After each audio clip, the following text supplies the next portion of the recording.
Hello,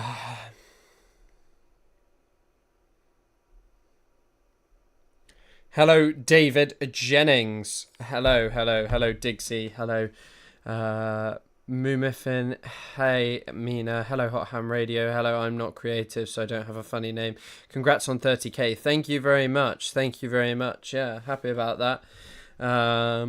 Just feels good. I think I'm going to try and upload more videos like that. That video's performing quite well, so I'm thinking that it's a good idea to do some content that's easier to produce than like an hour long one, if you know what I mean. Like hour one ones take a lot more research and stuff, whereas that one didn't take a ridiculous amount of time. It's just because I was busy last week that I didn't. Did you know you can schedule live streams to show up on people's? Yeah, I do know I can schedule live streams. The main thing is that I kind of want to as I say, I'm now going to stream 3 times a week, so I have more time to make videos. And yeah, 30k indeed. Very happy. It's crazy how much the YouTube channel's grown in, like, I don't even know. Like, obviously, I started the YouTube channel, when was the first video? I started the YouTube channel in January of this year, and I only really started uploading seriously in April, because I was in Italy for all of March. But one thing I was a bit disappointed about is between the 7th of April and the 27th of April, I managed to get how many videos is that? 1, 2, 3, 4 videos out, whereas I only got one out in May, really. And I know that's because I was streaming, but yeah. I think that it makes sense to stream on YouTube a bit, but that I also want to focus on making videos. I think I enjoyed making videos, so yeah. The stream makes me think of the Nazi rat line to South America. I've never... Is that where the term rats jumping ship comes from? To be honest, I was reading recently that... Wait. Sorry.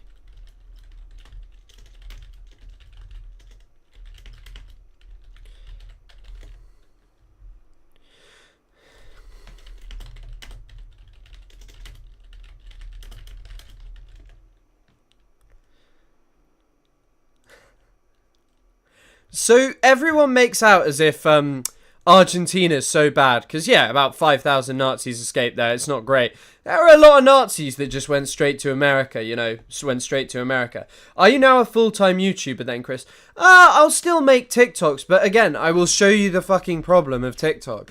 Like, on YouTube, I can see when a video's performing well or not, but on TikTok, 2 videos this week, like a video last week.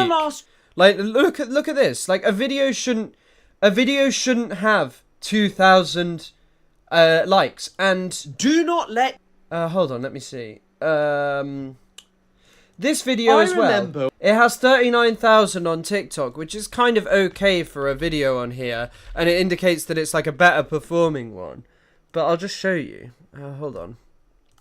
Like, I think this has 10,000 likes on Instagram, which means that it's, like, one of my better performing videos. And so, as, like, a platform for... Yeah, actually, wait. So, I have a way smaller Instagram. Look at this. This has 8,000 likes on this platform. 8,000. I have a quarter of the followers on Instagram over this platform. And the same video has fucking... 8,000 views. It has about the same amount of likes as it has views. The moustache makes you look quite German. Thank you. Isn't TikTok going by? I was thinking about this. I was thinking about making a video talking about kind of the problems of TikTok. Basically, there's this old video where Charlie Kirk admits that he's like, we said to TikTok, promote my content, and they did do this, by the way. You can check Charlie Kirk's profile. Before the election last year, TikTok promoted old Charlie Kirk debate videos posted by Charlie Kirk's account to give them like millions upon millions, tens of millions, 20 millions, 30 millions, 40 million views. The platform promoted them, and in return, they said that they'd be pro-TikTok and they'd basically get rid of the ban. And this is the thing, Charlie Kirk openly said this. I've posted it and I've spoken about it. It just never got traction. I think after that point, TikTok nearly became impossible to use. TikTok's always been really hard to use. Wait, Meta is shadow banning pro-Palestine content, but the ratio is better than on... Yeah, I mean, there's your problem. I don't know if it's my account specifically. I know Dumb Birch Tree goes through it, and I'm sure smaller content creators go for it. But look, even before, like, hold on, I'll go down to my oldest videos. Like, I'm sure that these videos have accumulated views in part because of... These videos have accumulated views because of my reach. But, like... Okay, so look at this. This was a video... Back then, this video was pretty fucked to have as a video. This video has 8,000 views and 1,000 likes. This is when I had, like, a couple of hundred followers. Like, no other big content creators who make any other kind of content on this platform go through the same thing. Apart from political content, of course. But, yeah, like, I mean... And also, this is, like... This is an old video about Mayor Kahana, when I couldn't say his name properly, from 2023. Look, it has like 9,000 views and 800 likes, and I also have a diabolical haircut there. So yeah, I mean, it's just kind of a problem with it. Thank you, Zania, Babyface Chris. Indeed. Rats fleeing a sinking ship. Yeah, well... I mean, it's probably actually a pretty problematic title to have, because someone asked about the Gaza flotilla, but I always call it Lindsey Graham. It's probably a pretty problematic title to have, because I don't know if any of you saw this, but why can't I see this? Why is this not coming up? Oh, so Lindsey Graham, who's a sitting congressman, posted this about just killing Greta Thunberg earlier, so that's very cool.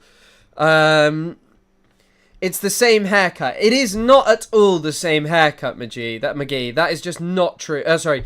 Misage. That is not the same haircut. But yeah, like, Lindsey Graham posted, hope Greta and her friends could swim.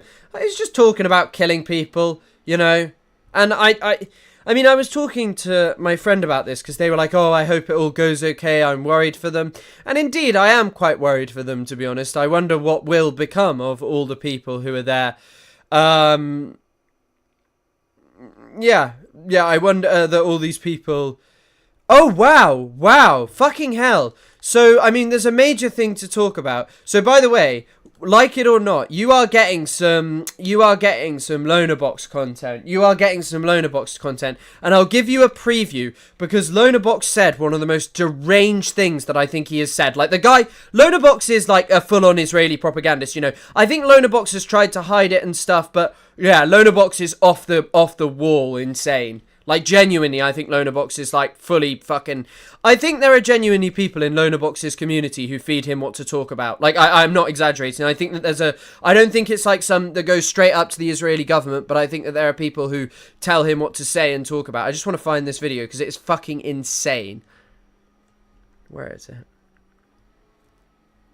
But don't worry, it won't be, like, a long Lonerbox watch-along. Where the fuck is it? What the fuck? Oh, why can't I find this? Hold on, I'll find it, don't worry.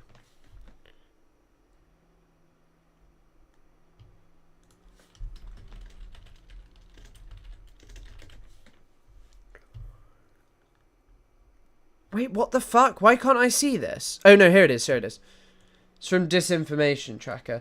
I don't think you're actually going to believe what he fucking says here. I think that's... No, I don't believe that. Like, you don't think so? Do you agree that Ben Gvir is as bad as any Hamas member? No.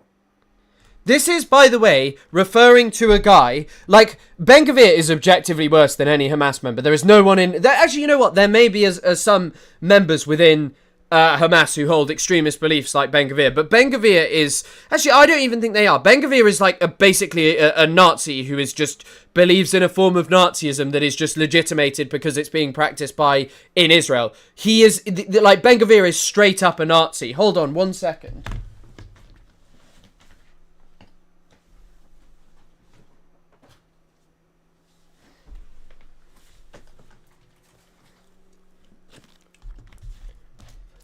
like genuinely, this is support for fucking Nazism. Hold on, I'll read you it. Right. About a year after his election, Kahana introduced 2 bills. The first would have restricted Israeli citizenship to Jews. Non-Jews, that is Arabs, would have the status of stranger as defined by Jewish law, and would be subjected to taxes and slavery. The personal rights of every such stranger would be protected, but he or she would have no political rights, and so would not be allowed to vote, hold public office, or live in Jerusalem. Non-Jews who had refused to accept these restrictions would be expelled from the country, although they would receive compensation. The second bill was called the Law to Prevent Assimilation Between Jews and Non-Jews and for the Holiness of Israel. Its terms included the elimination of all government programs meant to bring about contact between Jews and Arabs. There would be separate beaches for Jews and non-Jews. Non-Jews would not be allowed to live in Jewish neighborhoods without the agreement of the majority of Jewish residents. A Jewish citizen or resident of the country would not be allowed to marry a non-Jew. A Jewish citizen of Israel would be forbidden to have sexual relations with a non-Jew. Intermarried couples would be forced to separate instantaneously. One member of the Knesset compared the proposed legislation with the Nuremberg laws, section by section, and found many points of similarity. By the way, that's the guy. That's the guy who inspires Ben Gvir. Like, that's the guy who inspires Ben Gvir. I don't understand how. Sinwar's murdered people with his bare hands. Sinwar has murdered people with his bare hands, according to Israel. As far as I know, hasn't. Okay, well, Adolf Hitler never shot anyone himself, as far as I know. Okay. Although he actually signed orders. Ben Gvir signed orders to give. We'll talk about this later, but yeah. In the tens and hundreds of thousands, all right. Okay, and those are just the ones that he wrote down. So. Okay. And are you doubting that Ben Gvir would not do that with Hamas or with Palestinians? I don't know. That's why I'm saying so. Ben Gvir openly is trying to execute tens of thousands of people. By the way, Ben Gvir believes every Palestinian is a terrorist, and he's openly trying to do this. Look. Ben Gvir believes, genuinely, Ben Gvir believes every Palestinian is a terrorist. That is no exaggeration. He says this. Israeli minister Ben Gvir calls for execution of Palestinians to ease overcrowding. This is one of the most depraved videos I've seen. I know this guy is a fucking weirdo, this Loner Box guy, who will say anything. But, my God, some of these things... By the way, he tries to introduce Nazi legislation, Nazi-style racism. But yeah, it's just... I will watch some of it later. We're not going to watch a whole thing. I can't stomach... You're right, I can't just sit here and watch full Loner Box things. The guy's an idiot, but, Jesus Christ, that video just shocked me. I was kind of surprised by how, he actually said that. I actually realised I need to start posting on Instagram more. People seem to enjoy the Instagram content. I'm just looking through my likes. They're all kind of fucking insane. But yeah, the guy who cosplays as... Yeah. Ben Gvir is fucking insane. Right. Okay, so what topic were we going to cover first? I guess I'll talk about aid seekers being targeted. Oh, yeah. I wanted to talk about rats fleeing the sinking ship first. Now, I'm sure that some of you have seen my YouTube video. Thank you for the crazy support on that. My recent video is actually doing very well. The one about is Europe really turning its back on Israel? It's got 18,300 views, which is really good. Yeah, very proud of that one. Oh wow, Sabiul, thank you so much. What was I gonna say? You should post it everywhere. People seem to flock to you. Use it. Yeah. I'm just not good enough with the Instagram posting. I'm just terrible with it. Thank you so much for your incredibly kind donation and helping to make this all possible. Apologies if I'm wording this wrong, but Jewish is also a racial category. What does it mean to be an Arab Jew? I still don't understand the distinction, because amateurically. It's quite a difficult distinction. Ella Shohat talks about this a lot in her work, if you're interested in reading about it.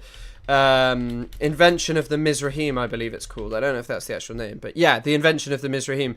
I don't know if you have to pay for it. Yeah, you do, sadly. but you can probably find it via other means. Here you go. Chris, just hire an intern. Yeah, I don't earn enough to hire a fucking intern. I don't earn enough money at all. But hold on. I'll answer your question, QAEP, in a second. But that article talks about it. Basically, before, like, whatever you say, like, Arab Jewish people are, Arab Jewish people prior were integrated into society in the Middle East. Different ranging. The relationship with them differed throughout different periods of time, but overall they were much more integrated and had a better experience than a lot of European Jewish people. Oh, and by the way, I listened to something that's quite good aside from its bit on Israel. It's called Ones and Twos, World War II miniseries. And it's about the part 3, and it's about the Holocaust. I'd actually recommend that you all listen to it. It's really good. Just I don't agree with his final takes on Israel. And to the person who said that I have ADHD, of course I have fucking ADHD. It's very obvious that I have ADHD.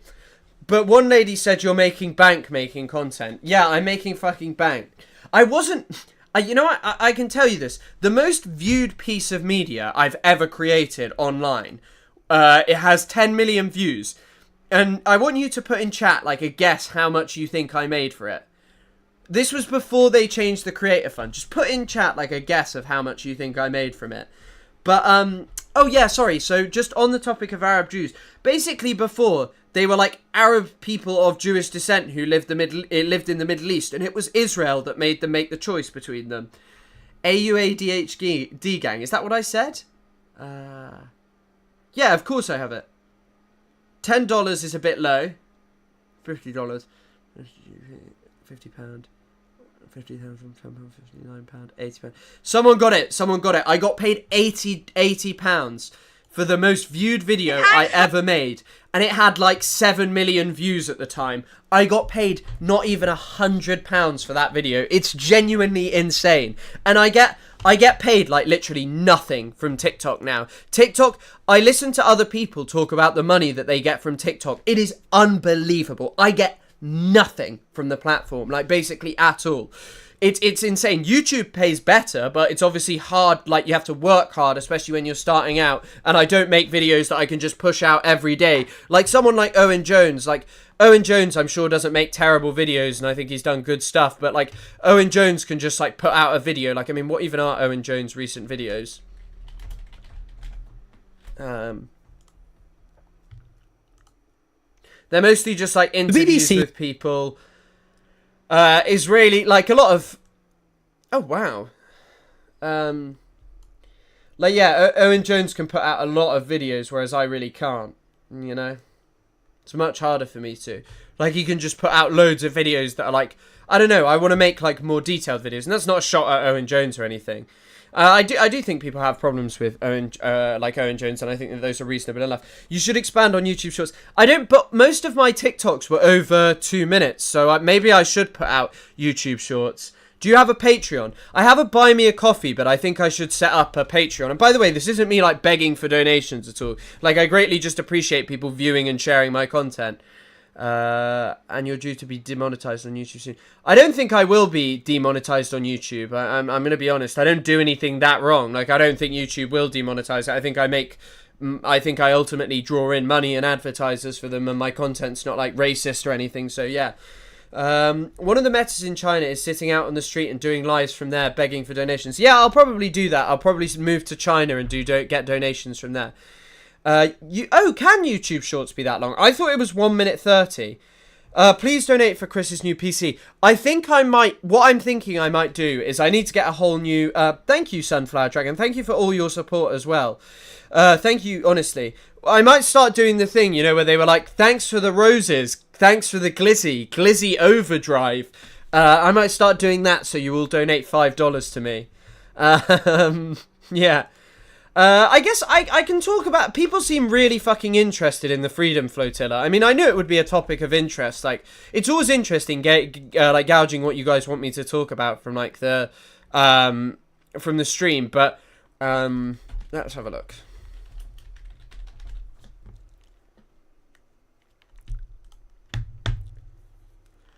One of the guys who's on it follows me, Tiago.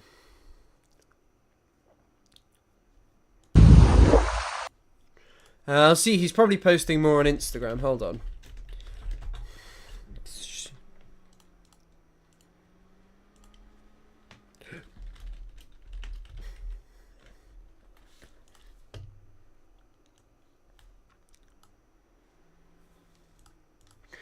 He's cute AEP. Thank you so much. That's your 5th super. Wow.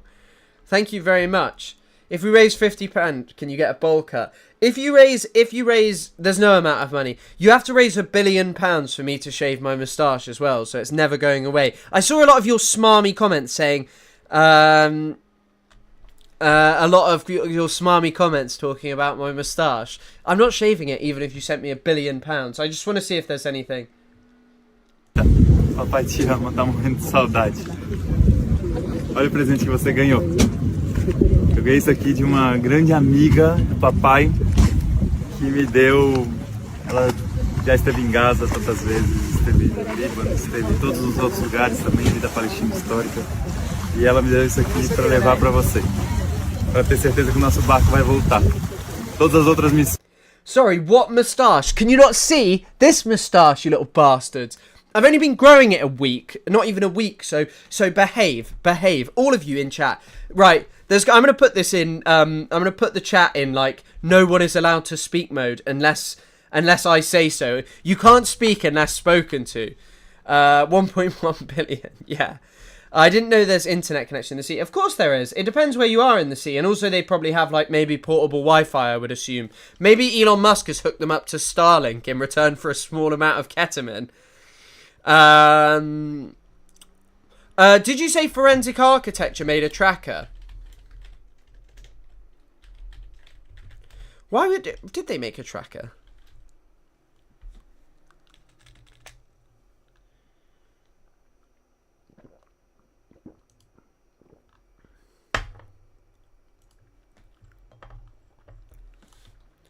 What?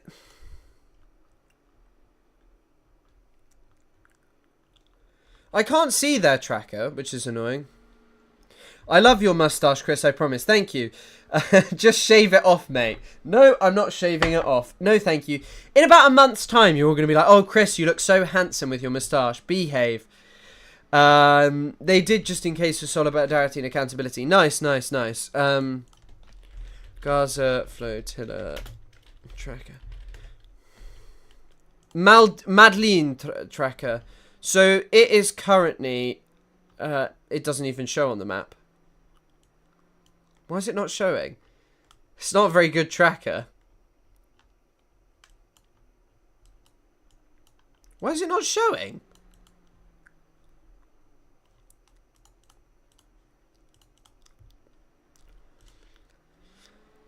You are literally the goat, mate. Revolutionary Pod, you messaged. Thank you so much for your incredibly kind donation. Also, thank you again, QAUP. Thank you. And yes, indeed, smash that like. You messaged me about doing something on your podcast, and I would be interested, but you messaged me on so many different platforms. I've kind of forgotten which one we were talking on. So I'd be happy to. And so just get back to me. I think we messaged on LinkedIn, right?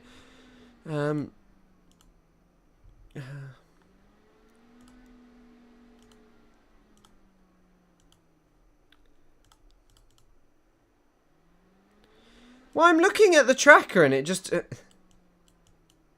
I can show you my view on the tracker. It's just this. I guess the Freedom Flotilla's gone already. Lindsey Graham sunk it. Move it back a bit. Is there delay on the stream? Yeah, there's delay on the stream. There's delay on the stream. What's that stuff on your upper lip? I don't know, mate. Well, where is it? What do I have to click? I literally, I cannot see it. It's just empty for me.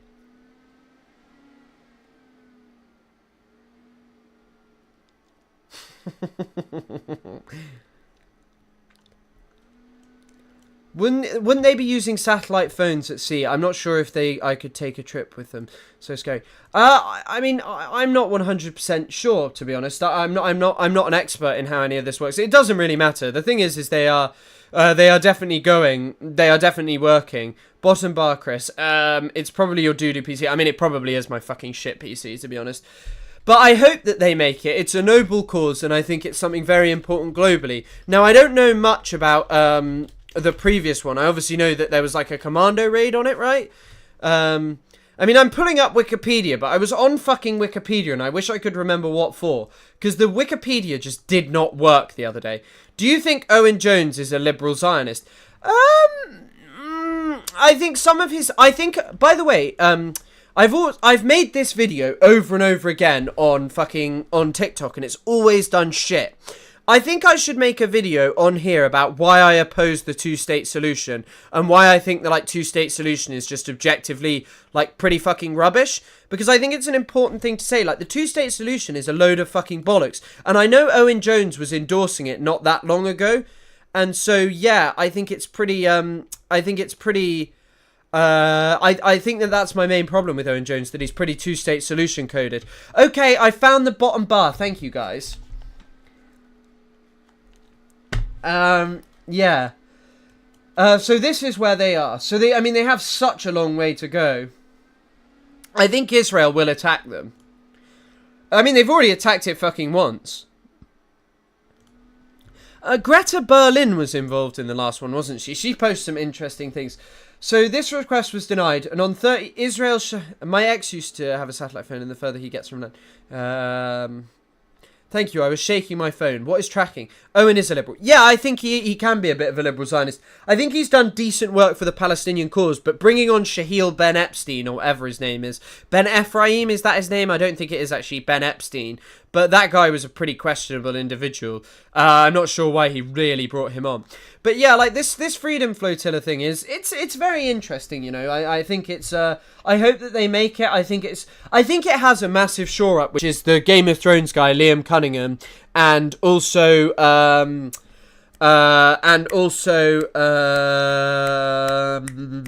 so it also has Greta on, and those are like a big people. Like, it's not just influencers and stuff. And I hope that basically all of those people on it are able to, you know, are able to protect it, and they're able to get aid to Gaza.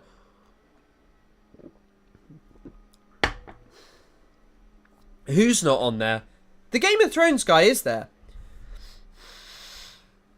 Liam Cunningham is on it. Liam Cunningham is it, and Thunberg is on there, yes. But, like, yeah, and I mean, also, by the way, someone noted this on Twitter. By the way. What this, no, like, Arab nation, like, not, and Turkey included, which is obviously not Arab, they wouldn't even allow it to, they wouldn't even allow it to be launched from Turkey when it was previously launched from there, you know? It's really ridiculous. It's really ridiculous. But yeah, despite threats of violence, and it is mad, like this international human rights lawyer idiot, Arsen Ostrovsky, was talking about it. But I hope it makes it, and, you know, I hope that the people who do it are safe, because it is an important thing. Israel can't even kill the Onion Knight, Liam. Is that who he is? Wait, why is he the Onion Knight? Is that from Dark Souls? Do you think Bad Empanada's wars on Zionist content creators are helpful, or a distraction what accumulates just a personal spite? I feel it's a waste of energy, but I can be wrong. I genuinely think that there is merit to going after Ethan. Like, I genuinely do. Ethan is such a large content creator, and I think that like his like core audience base is still pretty set on supporting Ethan, the ones who are still left. But I think that there are a lot of fallen fans who don't really give a fuck about Palestine, or maybe have like only understood it through the platitudes from like people like Ethan who are like, oh, I want peace, I'm actually pro-Palestine. And seeing why Ethan isn't, I think, is important. I think that sometimes talking about liberal Zionists is important, but I think that there's also an element of perhaps Bad Empanada would be better placed going back to his older videos. Because, and actually, you know, some of his videos on Zionist content creators, like the ones about Lonerbox and Destiny, have been brilliant. The content Tsar Bomber is really good, and all these things. Heard you are a supporter of the Hilltop Youth. Where do you think all your donations are going? Anyone who donates, I send the money directly over to Ben Gvir, and he gives it to the Hilltop Youth, mate. Do you think Russia could be part of a Greater Israel project, parallel with the kind of neo-Lebensraum? Like I heard the far right is influenced by each other, even in collaboration sometimes. So the far right is very much, the far right around the world is very much in collaboration with Israel. But I'm not so sure about that. I think Russia's interaction with Muslims is a bit different to... Russia's interaction with Muslims is very different to kind of like, I don't know, an Eastern European country who probably doesn't even fucking have any Muslims but just hates them. Russia has, within or in its proximity, like large proportions, like sort of statelets and places like Dagestan that are like very fucking highly Muslim, you know? And they have been restless, and Russia has had to invade them, right? Like, it's not my area of expertise, but there's quite a lot of... Andreas Krieg writes about this in his book Subversion, which I'll... I didn't read this section, because I was reading this during my dissertation, and I only had, like, a short amount of time. And I don't quite have enough to go through, like, all of it. But he talks about Chechnya. Chechnya is where I mean, sorry. Chechnya is the place that I mean. With the repression, not Dagestan. Chechnya is the one I actually meant. Yeah. Subversion, Andreas Krieg. He talks a lot about how, like, Russia and the UAE were, like, sharing interests. So perhaps they do. But the European far right has a... Oh, God. The European far right has a very shared goal with Israel, which is basically the demonization of Muslims. And Israel operates really good as that. By portraying Hamas as, like, the most barbarous Islamic savages who kill people for fun and, like, do all of these things. They're able to build a cohesive far right. And one of the other things that they've done in recent years is they have replaced arguments... They have replaced like arguments about skin color and all of these things by basically going talking about culture and being like, oh, Islam just won't fit in with the Western stuff. And yeah, we had our presidential election, and unfortunately we now have a far right. I mean, I saw that you now had a far right guy. I mean, it doesn't surprise me all that much, and I wonder, but it's funny, like a lot of these Eastern European nations don't really have that many like Muslim people in, really.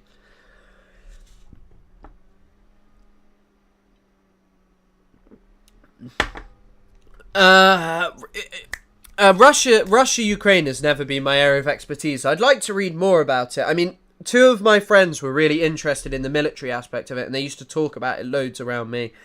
And I was always interested in learning more, but I never really got round to it, to be honest.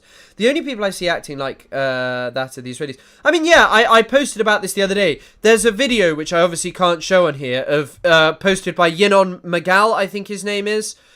He's like an Israeli propagandist, and he posted like a video of a disabled man just being blown up by a bomb, like just being blown up, like on his own, doing nothing. This guy, I won't show. Amit Segal, sorry, yeah, not Yinon. His name was Mohammed Al Farah. He was a man with special needs from Khan Yunis, and you can see like the Israeli look at these are the Telegram posts, like. 3,002. That's why I don't like. That's why also when people come in here and post the Israeli flag, that's why I don't like it. Like, look at this. It's just a fucking celebration of, like, this poor man, like just some poor man, disabled guy, and like a guy with Down syndrome had dogs set on him. Israel has like a long history of like just killing disabled people, like just killing them. One of the most tragic ones that and also, by the way, if you ever wanted to see proof of why anyone who goes, well, Israel's a democracy, and Israel's this, and Israel's that, and Israel's all these good things. So in 2020, Iyad al-Halak, who was like, I think he was a non-verbal autistic man, he was like going home from like a school thing. He was a very sweet young, he was 32, and he was just murdered. He was just like murdered. He basically got scared because the Israeli soldiers were like shouting at him. And he just ran, and they chased him through the streets and just murdered him. And the person who murdered him got away with it. Anger and grief on the streets of occupied East Jerusalem as Iyad Halak was buried late on Sunday night. Israeli police didn't restrict the numbers, but the family says the body was returned to them late at night to avoid a bigger procession. On Monday, Iyad's father sat with fellow mourners, remembering a son he calls childlike, who loved watching old cartoons and had little concept of the dangerous realities of life here. He was 32, but he had the mind of an 8 or 9-year-old child. He never recognized people as Arab or Jew or Christian or Muslim. They were all the same for him. He never differentiated. He never knew who was a soldier. Iyad, who is autistic, was walking to his special needs school near the Al-Aqsa Mosque compound on Saturday morning when he was confronted by Israeli security forces. His family says his teacher... Probably also, by the way, that no one was ever held accountable. And going back to that question you asked about Bad Empanada and his crusades, I do think this hyper-fixation on, hey, Ethan and Hila are unrepentant that she served in the IOF. This is literally what the IOF does. They kill disabled people. Fucking kids who come from, people who go over to Israel to go and serve in the IOF. Also, by the way, I think this should be spoken about more, and I wish I could find the report. In fact, I might be able to if I push my way through TikTok right now. Prior to October the 7th, this report was released that basically Israeli forces were generally constituted in the West Bank. That they basically were all deployed in the West Bank to protect the Israeli apartheid regime. I'll see if I can find it. I should find it easily. It actually shouldn't be that hard. Hold on. But yeah, there was just this report that Israeli soldiers were all constituted in the West Bank. It should be on here. Let me see if I can find it.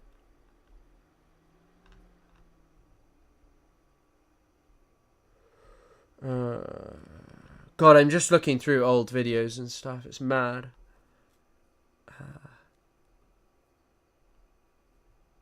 Has it been taken down? Ooh.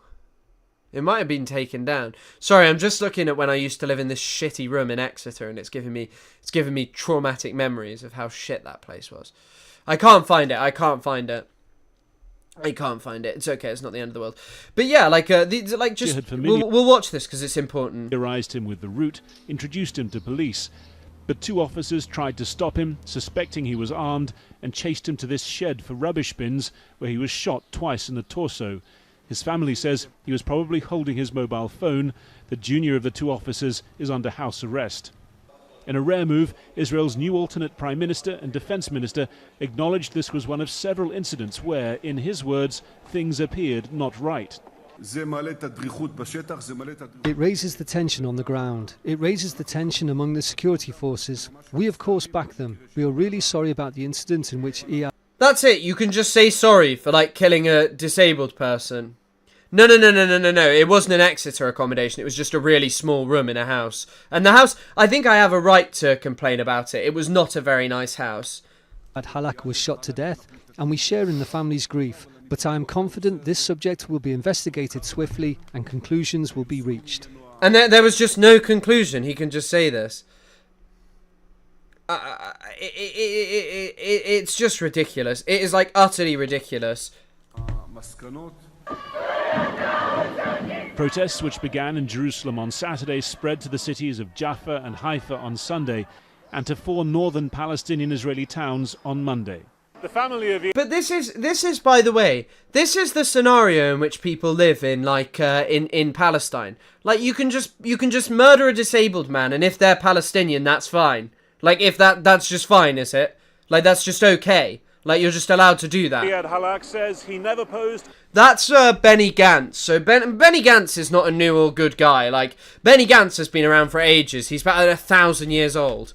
But also, by the way, I meant to include this in my fucking video. I'll show you this. So you know how people are and Lonerbox always goes on about this, and fucking Ethan goes on about it all the time. He's there's a really big Zionist left, and they're they really want peace with the Palestinians. There is exclusively one key obstacle, because Israel could have had a settlement with the Palestinians where they gave up 22% of historic Palestine. They got a Palestinian statelet that would collaborate with them on security. Israel rejected that over and over again because they wanted to take all of Palestine, and they're unwilling to cede a state to the Palestinians. And just have a look at this. So here's Benny Gantz, who says, one of them said, settlement is Israel's defensive shield. This was, by the way, how settlement was first justified by the Labour government. You can look it up. It's something called the Allon Plan. Yes, this is not, as Tony Soprano feet and Tony Soprano lover told you, this is the Chris-tatorship. If you talk shit You are not going to be allowed here. If you speak negatively, you all have to hold a photo of me with a moustache in your house and do your daily affirmations in front of it and say it's nice. Hold on, I'll just set up a poll. I'll decide whether I keep my moustache off this.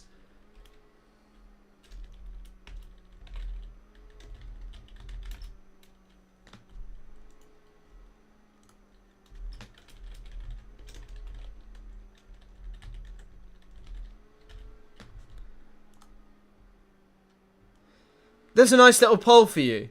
There's a nice little poll for you. Anyone who answers anything. It's good to see that you're all engaging with the poll. I don't know much about this mass Saudi movement. I was quite interested by it because obviously we have these perceptions that Saudi Arabia is, you know, like this place that doesn't really have like much political stuff in it. But the truth is Saudi has politics in it. Non pro regime politics. So I mean, it's interesting. I wanted to look more into it, but I have been researching the shit because I'm going to make a video about it, about the Gaza Humanitarian Foundation. There is some crazy stuff going on with it. Also, by the way, this poll, if you said yes, it means I have to keep it. The votes are going down and then up and then down. Am Chris Rail high? Right. And just to go back to this, so sorry, one of them said settlement is a defensive shield, and the offer in particular is a model and an exemplar of pioneering, saying, I am here, of leading, of repairing the world in the Israeli Jewish and Zionist sense. He also called for direct action. We expect all relevant parties to pitch in with full force to advance the security and welfare of the settlement enterprise. The second was quick to join the party. We have to maintain security control and freedom of action in Gaza and Judea and Samaria, the biblical term for the West Bank, in southern Lebanon, along with the border of Syria. What this means is clear, and anyone who talks about a Palestinian state or a withdrawal is simply disconnected from the reality of Israeli security. So these comments were said by were said by Isaac Herzog, the Israeli president, and fucking Benny Gantz. When people tell you that there's like this wonderful Israeli left, don't fucking buy it. It's bullshit. It's utter bullshit. Could never have posed any kind of a security threat. His killing has touched a nerve in communities like this across Israel, where the investigation into the actions of the security forces involved will be followed very closely. Harry Fawcett, Al Jazeera, Al Fahim in northern Israel. Yeah, I mean, there you go. So that's the story of Iyad al-Halak. It's just, yeah. I mean, when you can kill with impunity, that's what the IOF does. It's not like a moral institution, you know. Yair Golan is not a really good guy either. Yair Golan served years in the IOF, like years upon years in the IOF. He's not like some wonderful character, you know. But also the problem is I don't know what Yair Golan's actual opinion is on the settlements. Oh no, Yair Golan said the other day, I actually watched a video of him talking about this. I don't think Yair Golan necessarily supports the settlements, but he doesn't believe that Palestinians should have any control over their own security forces. If anyone wants a long explainer, here's him talking in Chatham House. I've never read this. It's probably quite interesting. I didn't even know it existed. 1977 was the first non-Labour government of Israel. Menachem Begin is the first non-Labour government of Israel. Also, right, there's some other sort of stuff I wanted to quickly react to, and then we'll move on to the aid people being killed. Aid seekers. Right. On in Gaza now is what's going on? So, I don't know if you guys remember this. I don't know if you remember this guy. He's Matt Miller. So he was the former, what was he? State Department spokesman. That's spokesperson. That's his actual job. Also, by the way, Twitter. I was on TikTok the other day, and I know I'm complaining about like fucking the stuff that goes on for the stuff that I that I post. I saw a video of a fucking like Hamas operation posted on TikTok that had 300,000 likes, which is fucking mad. Like a Hamas operation to like blow up an Israeli tank, which is just insane.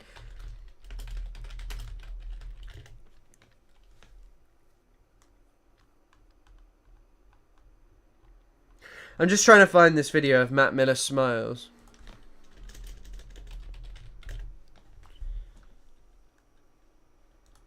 Failed to implement all of the things that we recommend in that letter. Now, that said, we are not at the end of the 30-day period, and we are in conversation. Not ready to give them it's not the end. It's not the end of the semester.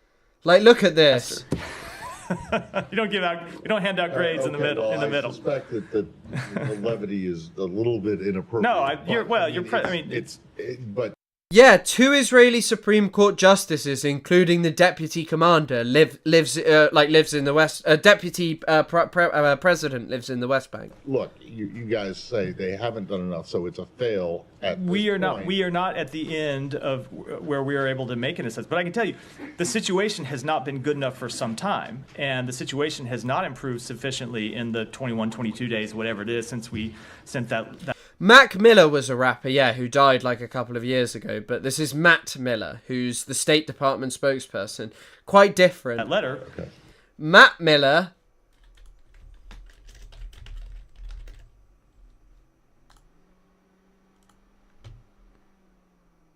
Mac Miller.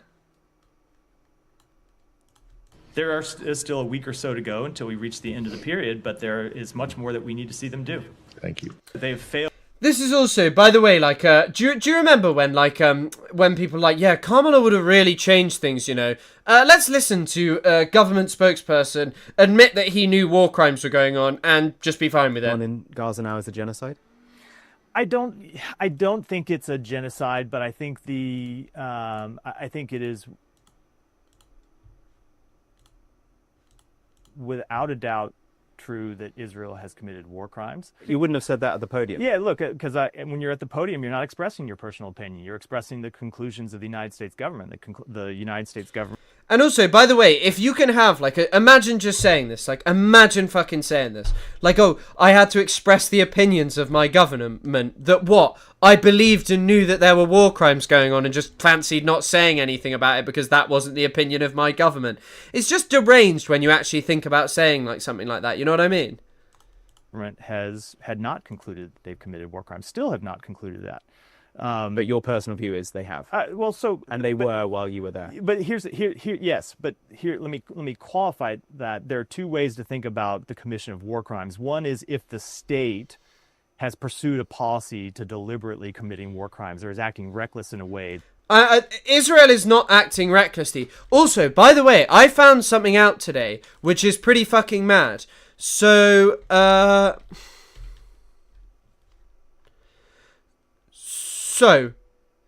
Erez Weiner, this is from a Haaretz article, which is an investigation available in Hebrew, and I don't know why it's not doing this now. So this Weiner guy was like one of the key figures in developing the, this Erez Weiner guy was one of the key figures in developing the Gaza humanitarian aid scheme. Like, you can read this article, it talks about it. I'm going to struggle because it's not letting me just instantly search it. I'm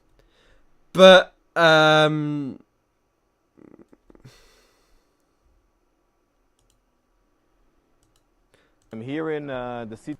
Hold on, let me just find it. Oh my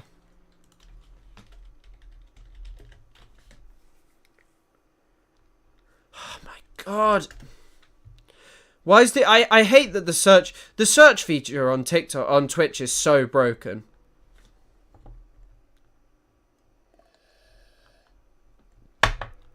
Here you go.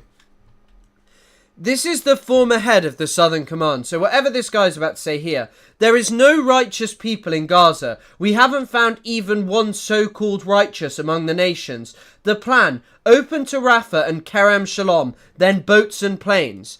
This is like the former leader of the Southern Command. That aids and abets war crimes. And that, I think, is an open question. I think what is hard is almost certainly not an open question is that there have been individual incidents that have been There is literally, and by the way, this again.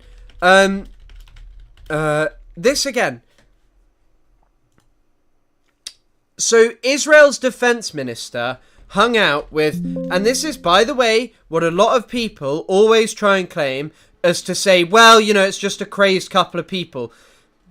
So this is from JNS, not a website that I'd recommend.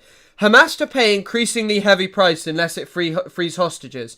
During a visit to Gaza Division on Tuesday, Katz met with senior military officials, including Deputy IOF Chief of Staff Major General Tamir Yadai, Southern Command Chief Major General Yaniv, and also Brigadier General Yehuda Vach. They're like fucking hanging around with these people. And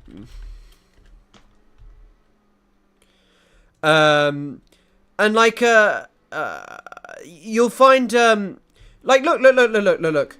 You'll find this. This is Haaretz's.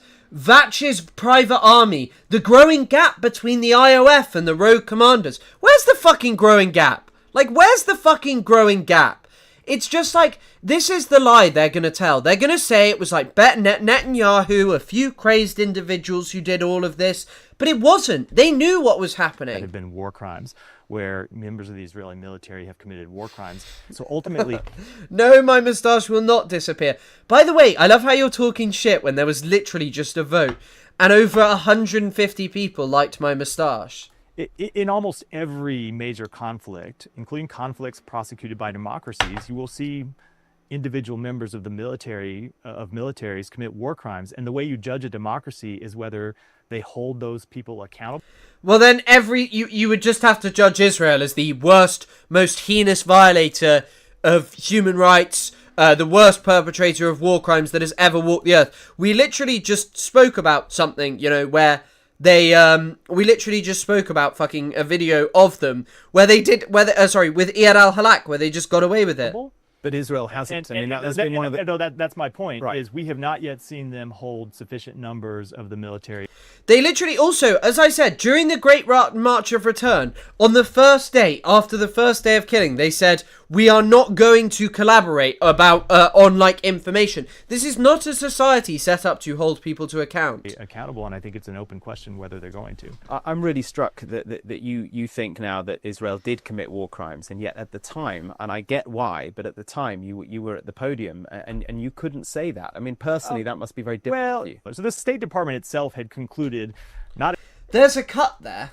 Itself had concluded, and you couldn't say that. I mean, personally, that must be very difficult for you. So the State Department... There is a cut, isn't there? Well, so this... I wonder what he said there. I wonder what he said there that had to be cut. I mean, personally... That must be very difficult. Well, so the State Department itself... I wonder what happened. Maybe he said something that wasn't allowed. Had concluded, not in these, they didn't phrase it in these terms, but I think I did at the podium a few times, had concluded that it was likely that Israel had committed war crimes. But I do think it's almost certain that they have. Yeah, I mean, it's like... It's basically just him saying that they were willing to cover up war crimes, that they're not allowed to talk about Israel committing war crimes, you know?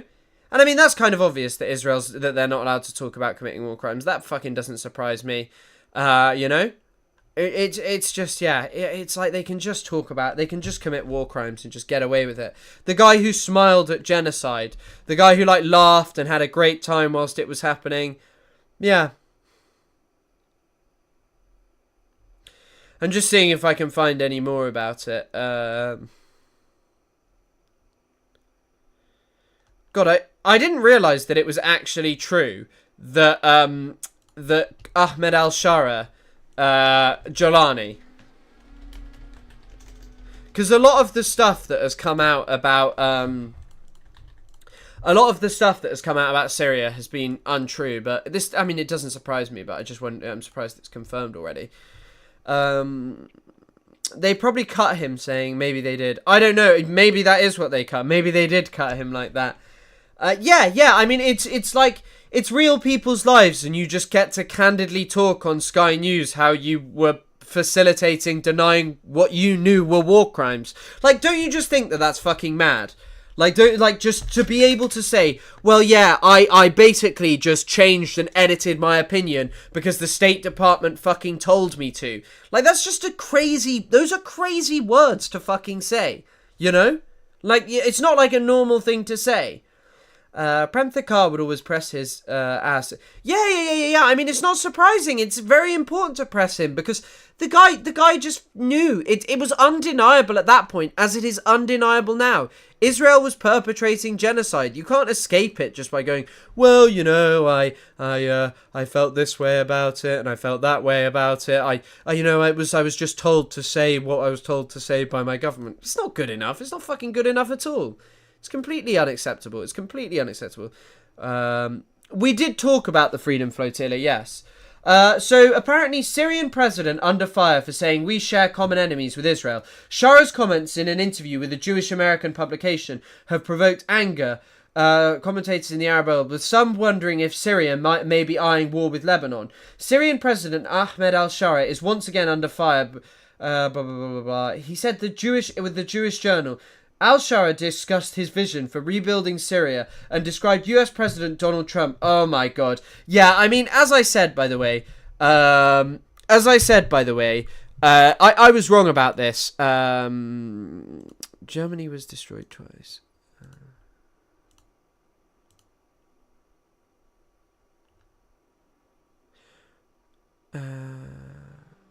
Oh, I see why you're removing this.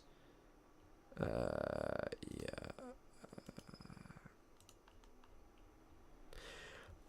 Thank you, mods. Thank you for doing that.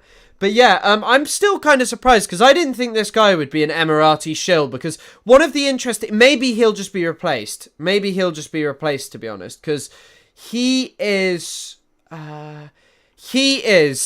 an Islamist, which generally the people who rule the Middle East don't like. So the UAE don't like Islamists. The only ones they'll accept is Saudi Arabia, but maybe because he's like an offshoot of the things that Saudi Arabia has long supported, maybe he'll be accepted as basically like an okay dictator. But it also wouldn't surprise me if at some point he's deposed.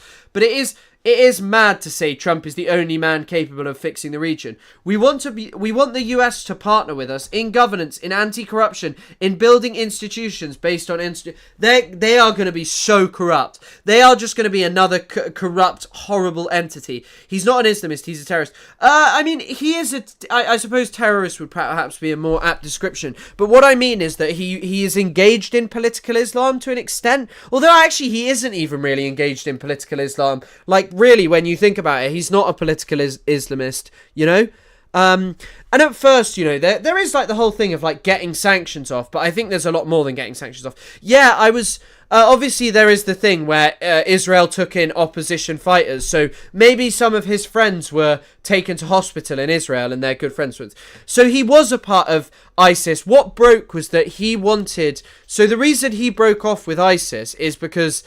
is it Zahawi was the leader of ISIS?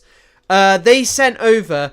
So he sent over to al-Nusrawi, whatever his name was. Al-Nusra.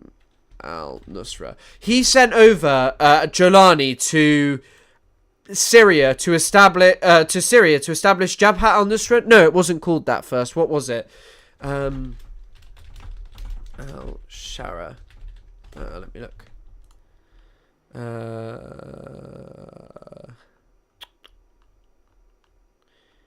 He was sent over to establish... What was it called when he stabbed... ISI, was it?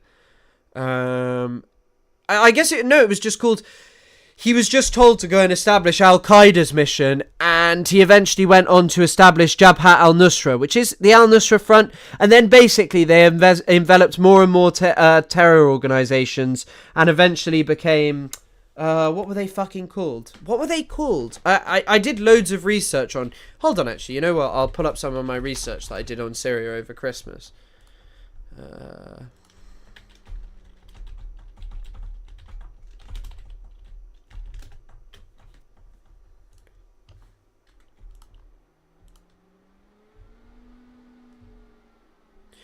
Oh, Hayat Tahrir al-Sham. That's what I wanted. Yeah, HTS. Thank you.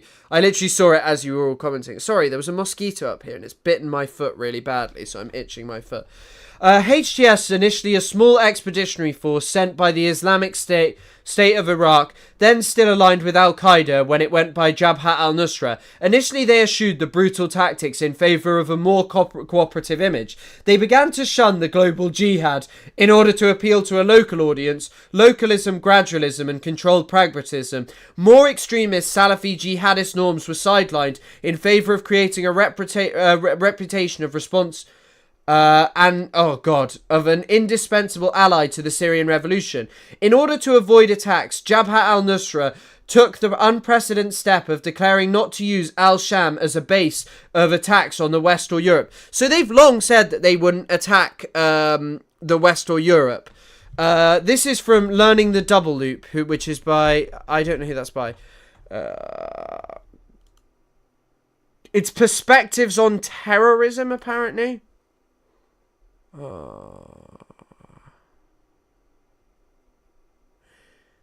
De-radicalize...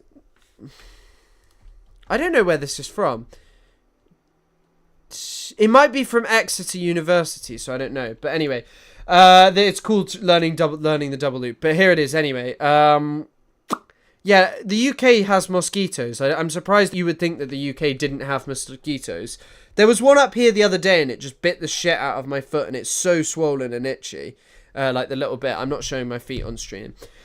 I know. Indispensable. But yeah, didn't help that much in the long term. US and Russia weren't placated and there were a lack of trust with the rebel factions. 2016 was when they cut ties with Al-Qaeda, saying they would not have relations with an external entity. Large groups of loyalists defected and al-Zawahiri called the rebranding an act of disobedience, demanding its reversal. This was when they became Jabhat Fatah al-Sham. Turkey intervention forced further pragmatism. HTS, also Erdogan is different and important because before he was seen, blah, blah, blah. Basically, yeah.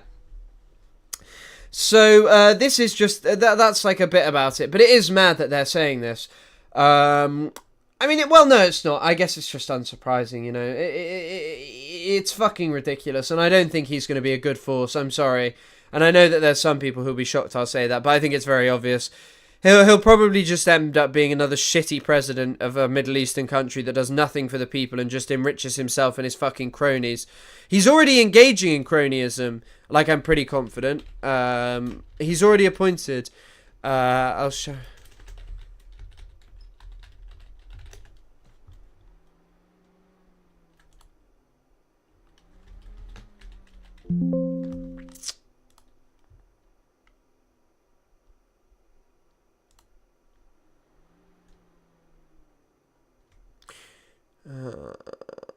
I think it is. I think he's already appointed like a lot of people who he's friends with and such. I'd recommend aloe vera gel. It's fine. It's not the end of the world. He is an Israeli. I don't think he is an Israeli. He isn't an Israeli. He's just a guy who wants to support Israel. He wants a relationship with the West. Like, that's it. Oh, I see. Yeah. I don't think he is an Israeli himself, but yeah. Argel. Oh, so there's been some form of significant security event in Jabalia. I don't know if I can talk. Actually, I can fucking talk about this. I'm going to find photos. Difficult security. 3 Israeli soldiers were killed in Jabalia. So Suppressed News is talking about this. This is probably true, and Al Jazeera have just reported Israel talking about this. So 3 Israeli soldiers were killed and 2 others were seriously injured. Heavy artillery and naval fire followed. So, I mean, this is the problem, by the way. There are a lot of, like, Israel has not lost billions of soldiers, but a decent amount of Israeli soldiers have died. A decent amount of Israeli soldiers have died in the Gaza Strip, and a lot more are wounded, are psychologically damaged, don't want to go in. I just want to see if I can find the, I just saw Al Jazeera breaking.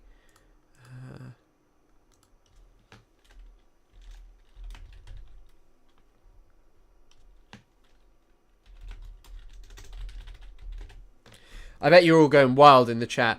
Suppress tends to be accurate. Rip Bozo. Are you the Chris Kunzler, the king of basketball? Yeah, I'm the king of basketball. If we get 20 gifted memberships, Chris will show us his mosquito bite. I don't even know how I'd do that. I'd probably just knock over my camera.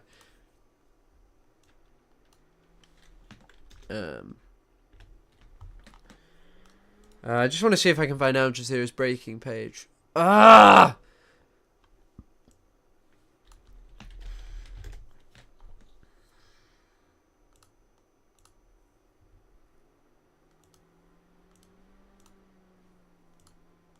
Oh no, it is. I found it.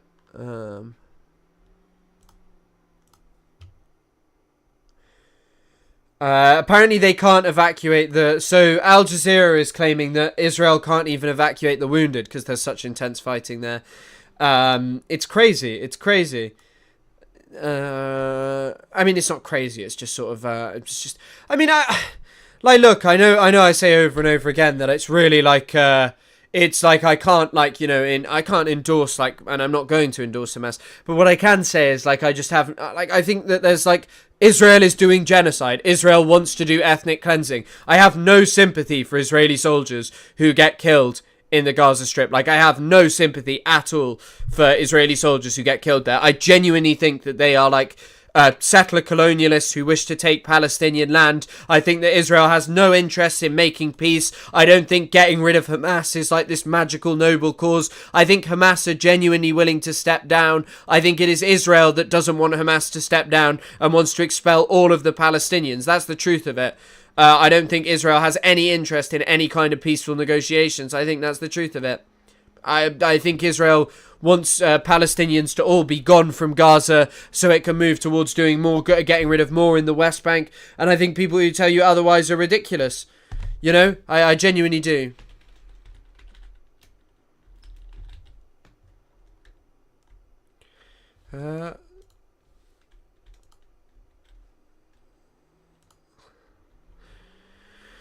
Just trying to see if I can find what I was looking for.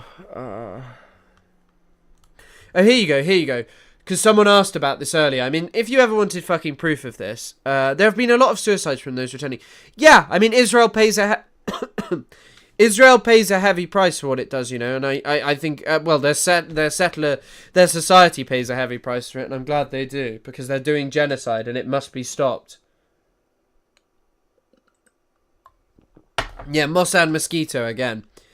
So this is what Hamas added to the proposal the other day. So Hamas wanted to step down from government and hand control of Gaza to a technocratic independent committee. Netanyahu removed this, so they immediately want Gaza to be rehabilitated, electricity, water, sanitation, roads, healthcare.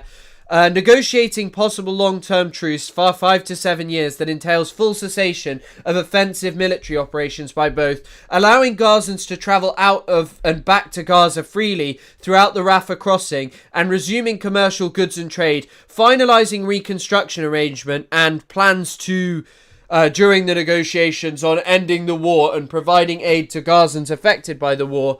Reconstruction of the Gaza Strip to be implemented over 3 to 5 years under the supervision of a number of countries and organisations, including Egypt, Qatar and UN. Ceasefire would continue automatically after the 60-day pause if Israel and Hamas are still negotiating by then. This was the basic condition in the Jan 19th. Oh really? I didn't know that. Hamas would release 10 Israeli captives and 18 bodies during the 60-day pause, and will release all remaining captives as soon as the final phase is agreed upon, ending the war. Most of those points were already in the outline Hamas reached with Trump's negotiating team. But yeah, I mean, it's not surprising. Israel rejected this because it's an actual end to the war. Like, that's it. That's the thing. Israel, this would be an end to the offensive military operations. And the thing is that Gaza's, you know, the genocide would still go on because so many people's lives have just been destroyed.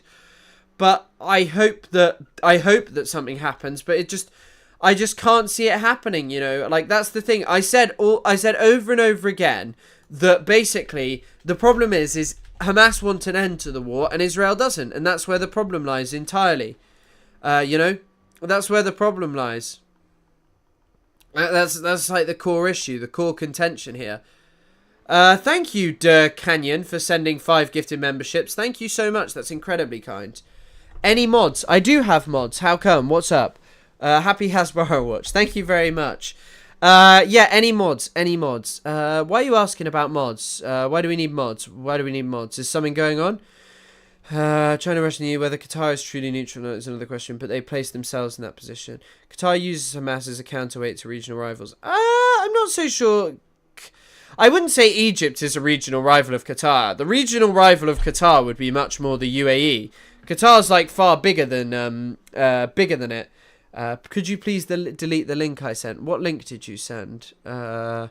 Money Rider competes with the USA. But yeah, I don't think there's much competition between the two of them. Is it possible to share links in stream? I want to raise awareness for my Irish comrade arrested in the West Bank. If you send it to HyperJ, misclicked. Yeah. I obviously don't just want to open the things. Hello, Bender. Nice to see you. I loved your work in Futurama. But yeah, like, this is the problem. Israel's going to do ethnic cleansing if it's not stopped soon. And I think that's wherein the problem lies, you know. I just don't think you can get around it, really. I don't think you can get around it. Israel doesn't want peace. They're going to continue trying to expel all the Palestinians. And so, yeah, that's where the problem. Apparently it was a Hummer Jeep that was targeted with an RPG. There are some pictures of the Hummer being targeted, but I probably shouldn't show them. At least someone's saying at least 4 Israeli soldiers are now dead. I mean, it's just so hard. Like, it's just so insane that my government still supports them in doing this and acts like that's like some good cause, you know.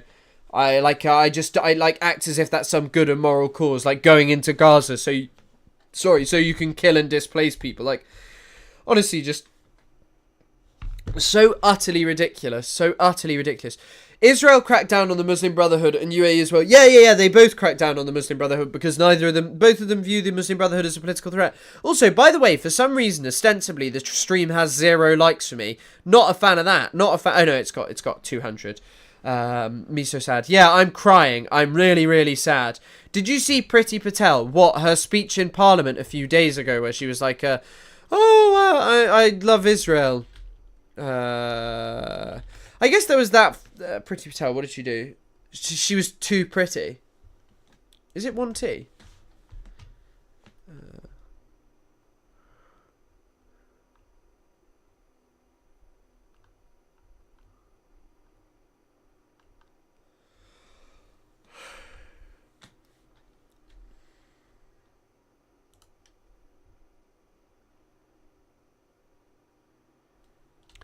I'm not muted. I'm not muted. Behave, lads. But yeah, what are you asking? Hamas streamer begs from Lart. Yeah, that is exactly what I'm doing. I'm a Hamas streamer begging for likes. That's going to be the message. That's going to be the message going around. Just want to see if Al Jazeera have posted anything. Oh yeah, Israel fucking. I mean, also, if you want to see what karma looks like, Israel today demolished the only dialysis center in Gaza. But, you know, of course, in classical Israeli fashion, the Israeli military is using the Nur Akabi dialysis hospital in the Jabalia refugee camp as a military base and an operational command center.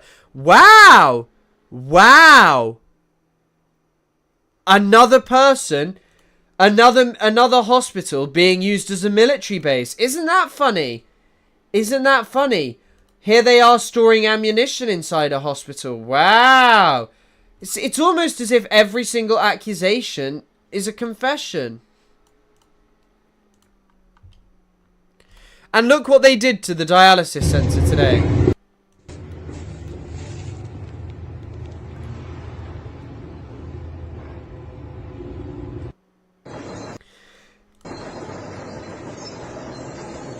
These are fucking civilians as well. These are fucking Israeli civilians who man these bulldozers, these fucking diggers and bulldozers, by the way, who tear down Palestinian houses and lives.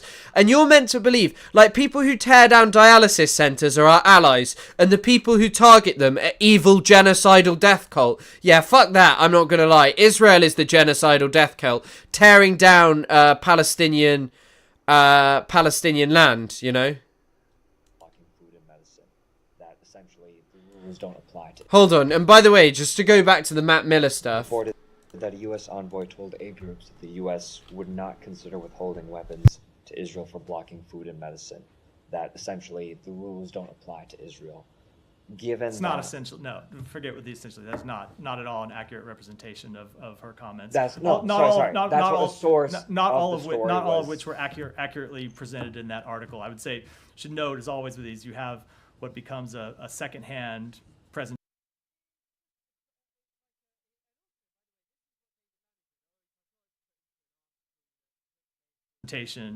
put into an article. Not all of those comments were in any way accurate. Sure, but was the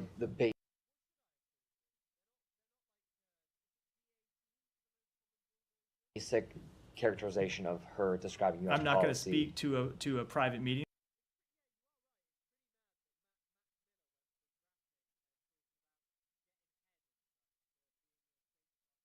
But we have always made clear. Oh no! I said it's pretty mad that Mac Miller went from being a rapper to being a State Department spokesman. That we are committed to the defense of Israel. We will continue to support the defense of Israel, but we also are going to enforce U.S. law. So you will enforce U.S. law, including. If you look at the letter that the secretary sent the other day, he said that there are a number of U.S. laws and policies that are implemented by Israel not taking steps to allow humanitarian assistance to get in, and we will enforce U.S. law. But we're going we want to see Israel take increased steps. We've seen them take some increased. It's also just like this is all it would have been. When like all of these people who are like, who say Kamala would have been better. Kamala took no different line to Joe Biden, like no different line at all. It was exactly the same.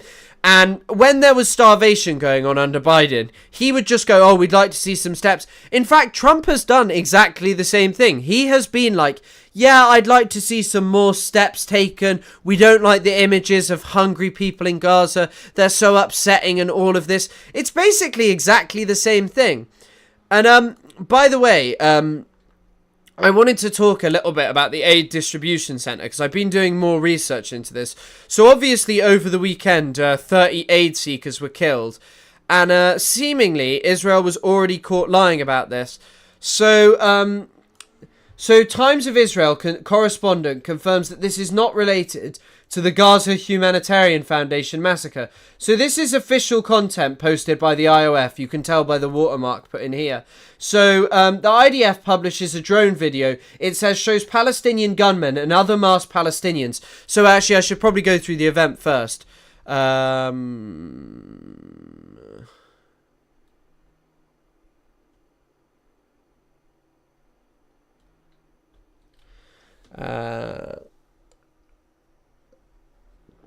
Indeed, I think it is just about that they look bad, genuinely.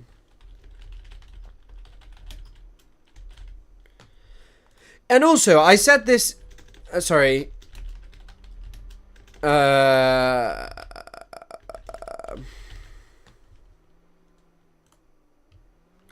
So, Israel kills... I mean, also, this is what's published. Israel kills nearly 30 aid seekers. Israel published that they'd killed 30 aid seekers, and so yeah, this is the video that they published on their official account yesterday. They said it shows Palestinian gunmen who did the shooting, who did the killing. They said no, it wasn't us.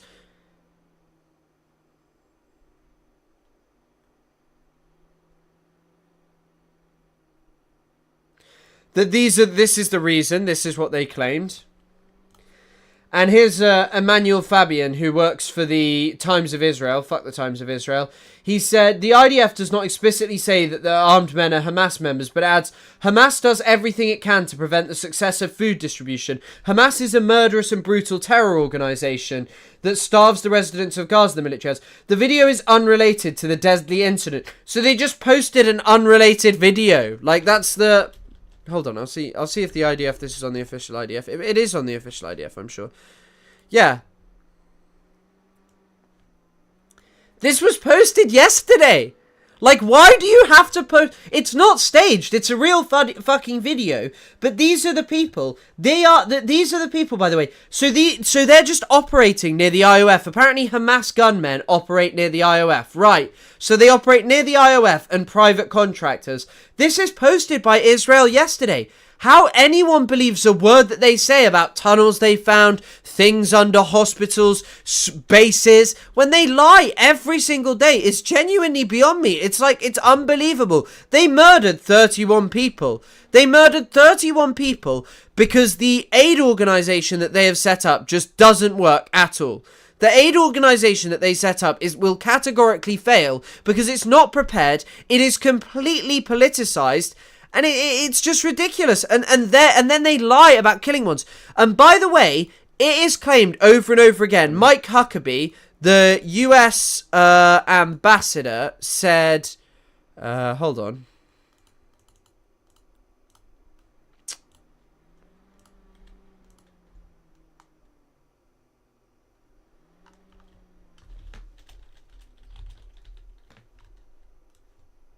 This is what Huckabee would claim. And there's a lot of mad stuff about this, by the way. You're going to see this in the video I make. Speaking to the media, Huckabee revealed, "Today we are announcing that the process is ongoing. It is launched," Huckabee said. Where's the bit I'm looking for?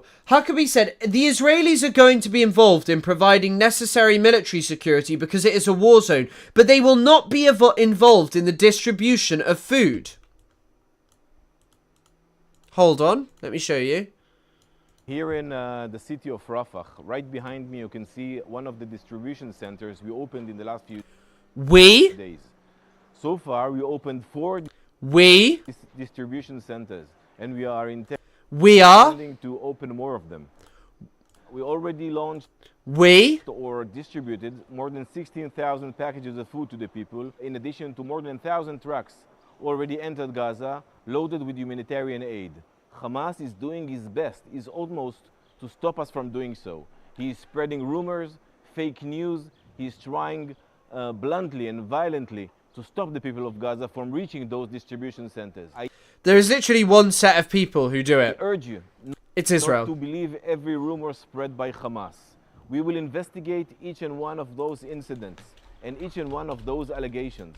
We are professional military, and we will do our best in order to dismantle Hamas, to release our hostages, and to spread the population of Gaza from Hamas and from Hamas leadership. So, like, this is just an Israeli spokesman, but the Israeli spokesman's probably the less crazy one. This is probably the more problematic situation because Hamas immediately... Hold on, I'll show you.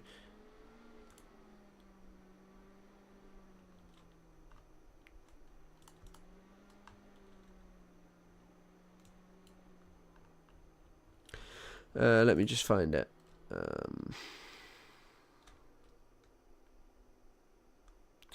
Here you go, here you go.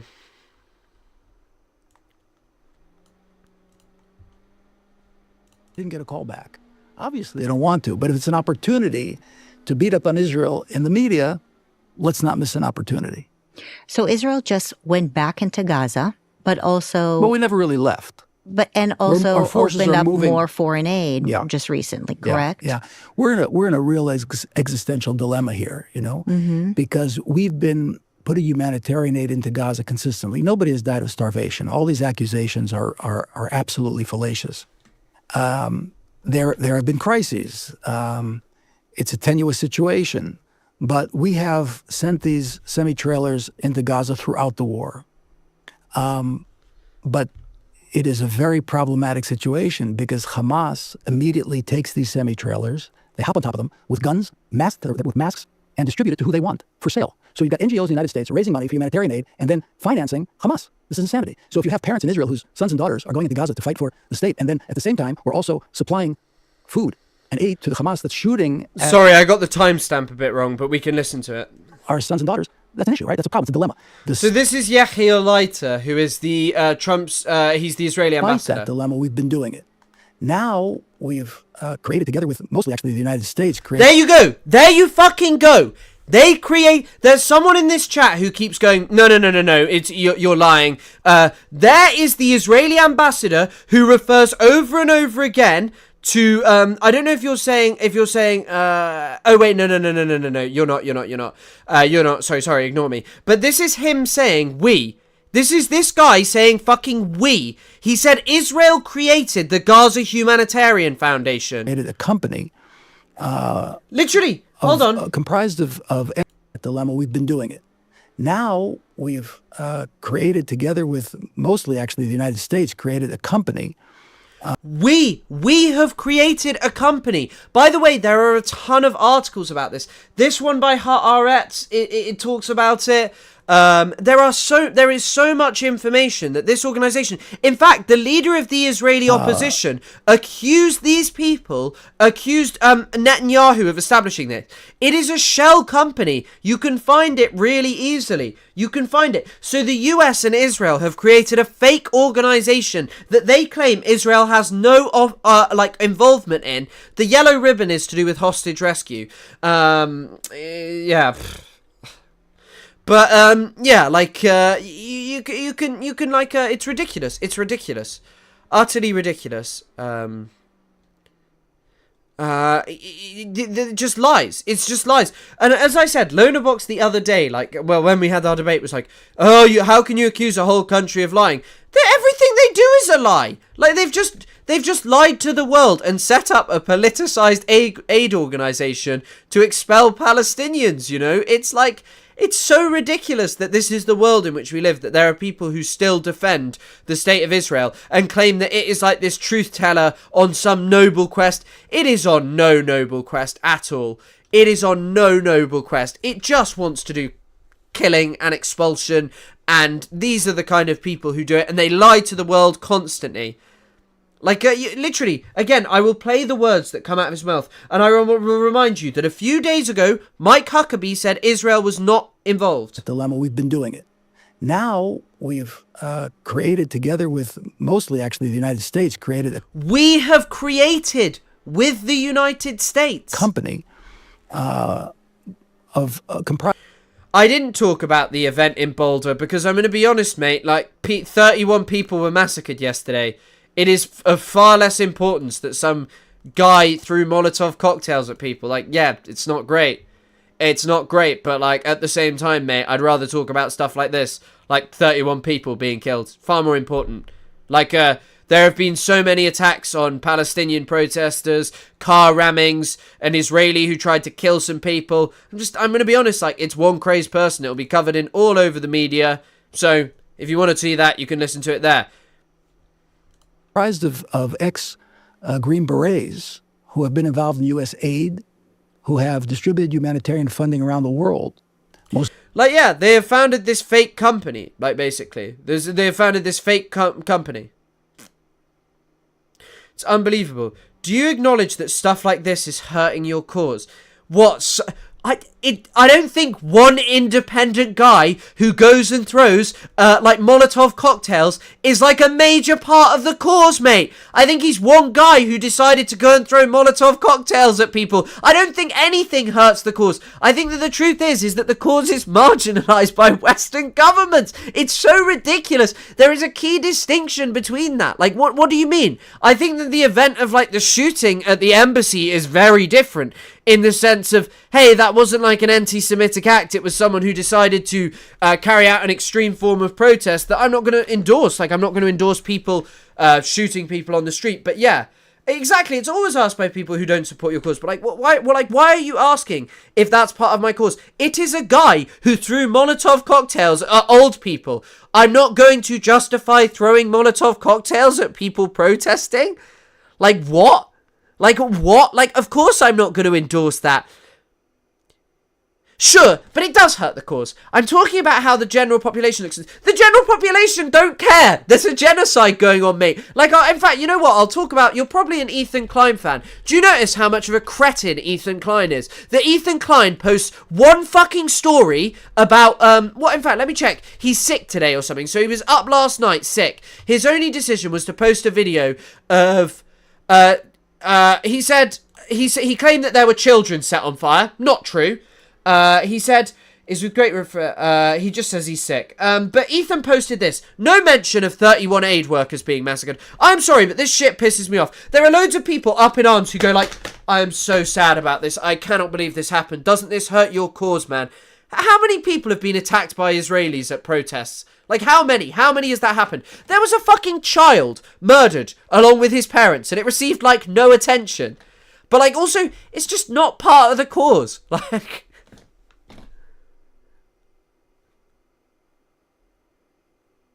Exactly. I don't give a fuck about some random weirdo who goes and throws Molotov cocktails at people, you know? Like, I just don't care. Like, it's not a good act, but he's not part of the cause, you know? Like, what do you want me to say? Oh, I'm sorry that he did that, and that's going to affect the cause.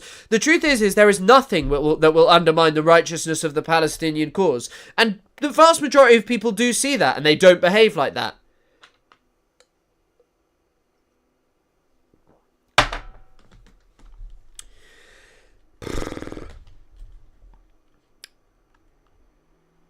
Thank you. Also, I missed your other donation, Treasure Troves. Thank you very much. Incredibly appreciated.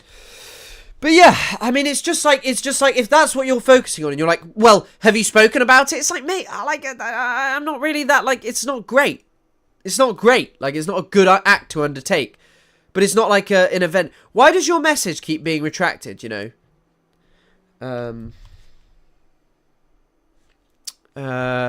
Those are the types of people that condemn Yugoslav partisans for World War II for using terrorist protests. Well, I don't think, even then, I just don't think throwing a Molotov cocktail at people protesting is like a real act of protest, you know? Like, genuinely, I just don't think that is like an act of protest, or you should see it as such. Like, what is it? It's not like an act of protest. It's just someone throwing it. It's just someone throwing a Molotov cocktail at like 80-year-old people. Like, go and fucking shout at them if you want, but don't throw Molotov cocktails at them.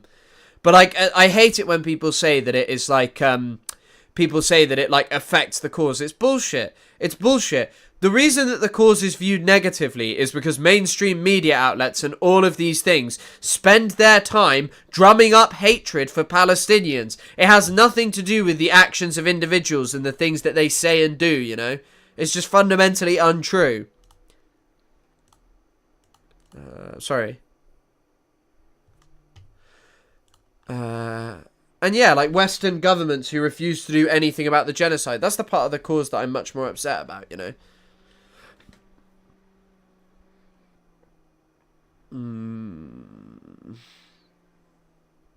Sorry, someone posted a video of a settler. What the fuck is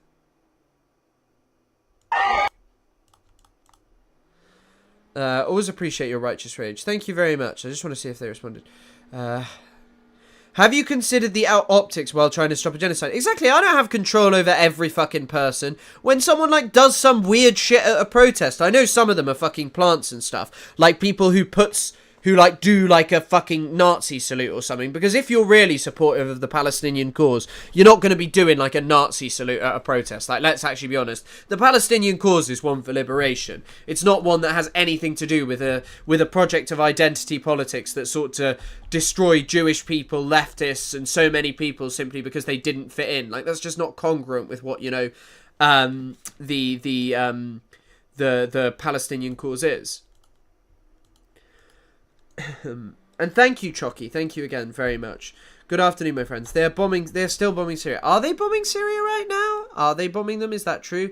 But yeah, it's like, well, I mean, like, but also, yeah, like, I find it very hard to have, like, massively strong opinions about it when it's like, today, so many people will die in Gaza. So many innocent people. 2 million innocent people in Gaza really have had their lives ruined and had their lives ruined before October the 7th.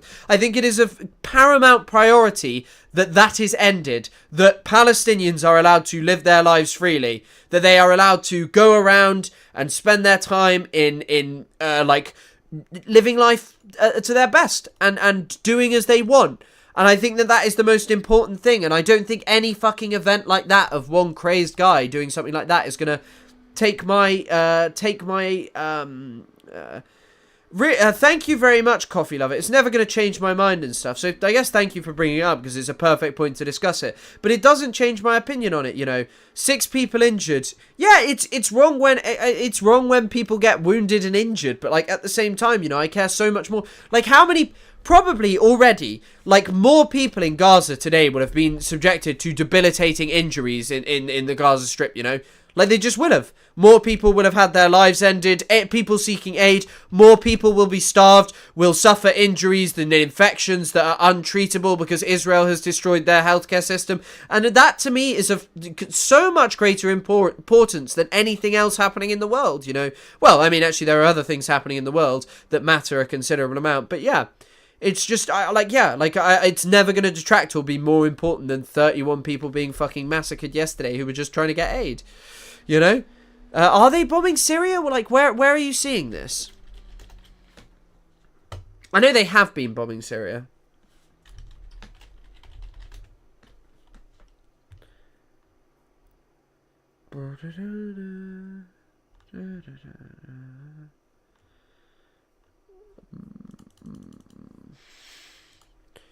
I can't see anything about bombing Syria on Twitter or on...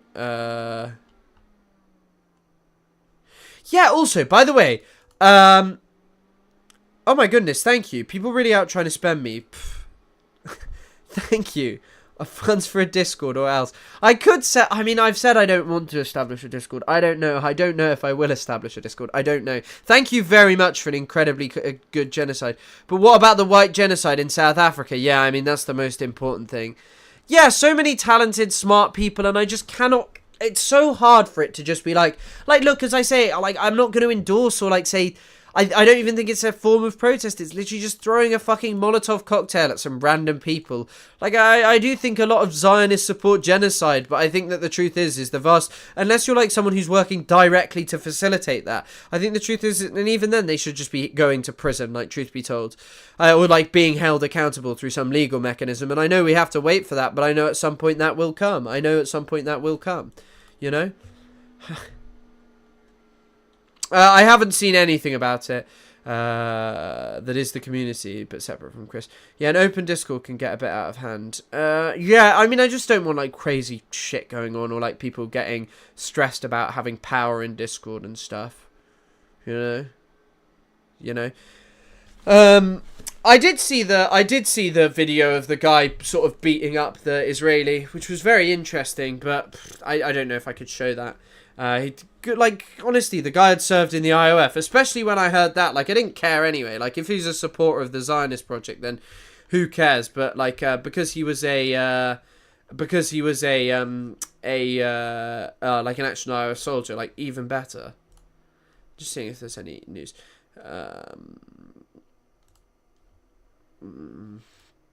But yeah.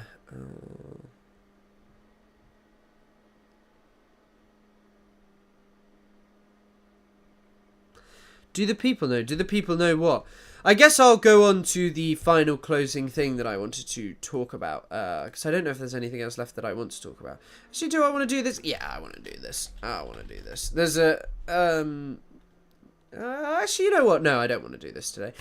Didn't happen with Kissinger. I know, unfortunately, he got to live a very long life, but Kissinger was also a lot more involved than some fucking 60 to 80-year-olds. Kissinger was responsible for the killing of so many people, you know. Like, Kissinger's a very different beast to, like, these people, basically. Like, I just don't think you can make a comparison between Henry Kissinger, like what was he, Secretary of State? Was that his only roles? Or what were his actual, all his roles?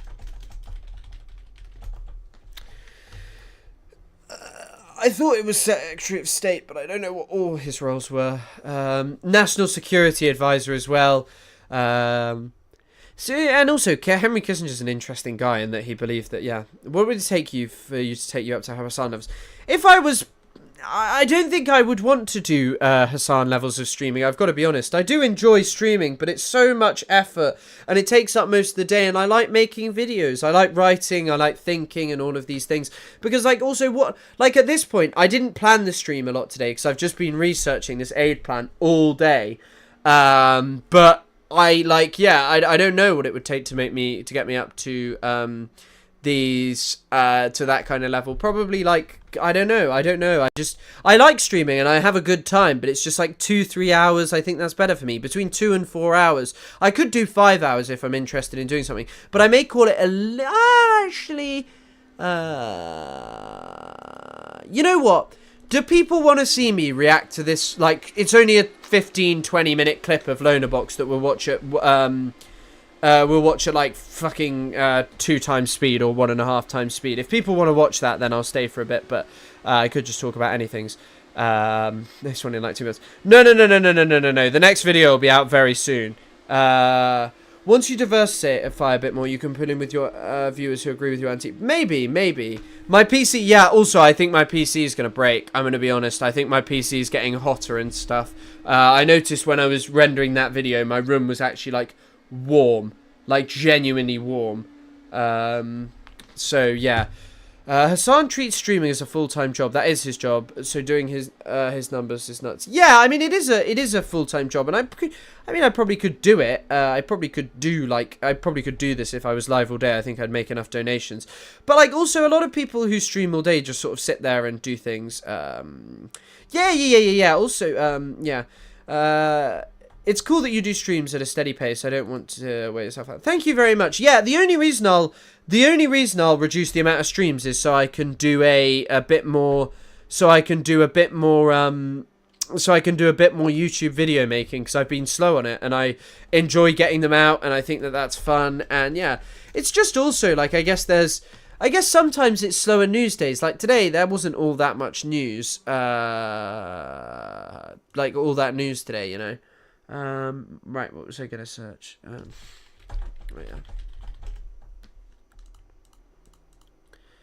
Chris, new PC fan. Thank you very much. I could buy a new PC because you've all been so incredibly kind with your supports. Like, you've all been so incredibly kind. There'll be no other vote. There was already a vote for the moustache, which is yes or super yes. Will be the only other vote. Let's do crowdfunding. I mean, you've already supported me more than enough. I will get one. I'm gonna get a little one that I can take traveling with me, so I can stream when I'm away.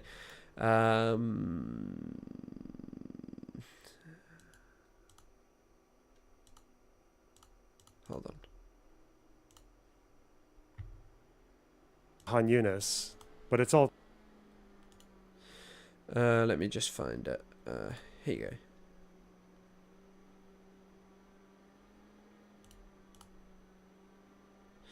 I also said that I'll have River Wand up this week, but I need to kind of work it out, which I didn't have time to do. Chris, new PC fan ×2. Thank you very much, Coffee Lover, for that incredibly kind donation, and thank you, Eliza. I will. You know what? You're all just pushing me towards it, so I will just have to get one. I will just have to get a new PC. All right, so I guess we can finish up by quickly watching this deranged video. Not this PragerU one. We've had enough PragerU. We've had 1 second of, well, like a couple of minutes of it. I'm hearing the. That's enough. Right. And I think this one is... Yeah, but that's going to close. Yeah, Bonerbox audio jump scare. Indeed. This is... this talk is, like, deranged. I don't know who PF Young is. Who is he? He's, like, some smallish YouTube content creator who makes videos, cut off aid to Israel until the settlers are expelled, arguing with Lonerbox, arguing with FD Signifier about the left's racism against white people, debating Destiny on the woke right, and the problems of blending comedy and politics. He just sort of makes debate videos, really. That's just really it seems. Sophie Coleman, thank you very much, Sophie, for becoming a member. Thank you all. LGBT Gamer Chris, yes, LGBT Gamer. Let's go Pride Month, yes. Pride Month, yes. Well, I mean, this guy might be a cringe centrist, as you put it, but he seems to be incredibly far to the left of Lonerbox. Request Hamas to do, or request the PA to do whatever you're talking about. Yeah, the approach that I think the UK takes is one I would prefer, which is where it's not like all or nothing with all the aid, because I think if you do that, you're just going to end up dropping all your chips immediately. What I would prefer is like taking different shipments and different trade deals and different like. Thank you very much, Spock, for your donation. Thank you as well, Elab. Thank you all of you for donating. I will get a new PC. I will get a new PC, I promise. Exchanges and thinking, if this particular shipment or this... Oh, wow, Sophie, thank you so much. Jesus, yeah, I'm going to have to because you're all donating. My friend was helping me and like telling me what I should do. And Treasure Trove Tales, you might actually be the best person to speak to. So maybe we can message at some point. Particular portion of aid or support or trade will be like reconsidered if you don't... Oh, God, thank you so much. Oh, my God. Oh, goodness me, you're all donating too much. Thank you, Treasure Trove Tales. Thank you, Coffee Lover. Adhere to this policy. So with the UK, it was weapons shipments that they thought they couldn't guarantee that they wouldn't be used for committing war crimes. So they reviewed a very specific part of the aid. So with America, I think if there is any American aid or... By the way, this is just Lonerbox basically endorsing the UK's lie that they were doing something significant with the aid. Like, they just didn't do something significant with the military aid. He does know how aid job works, apparently. That is beneficial to the settlement projects, even if it's got other uses, then I think like threatening to withhold things like that is more useful, yeah. Okay, well, I suppose it's a matter of degree. It depends on how surgical. I don't see the issue with... Like this is, you say, well, we don't want to drop aid to Israel because we'll lose our leverage. It's like, well, what's the point of, what leverage do we have now that we're using that? If we have leverage, we should use it to do the single most obvious thing that would turn down the temperature in the region, which is stopping the settlements in the West Bank. And so, also, like, by the way, the discussion, Prevender, you have tried to send so many messages. What the fuck do you keep sending that keeps being removed?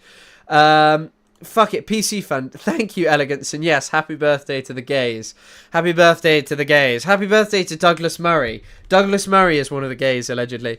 Thank you, cute AEP. Thank you so much. We appreciate it, Chris. I will get the PC. I will. I'll do away with the old PC.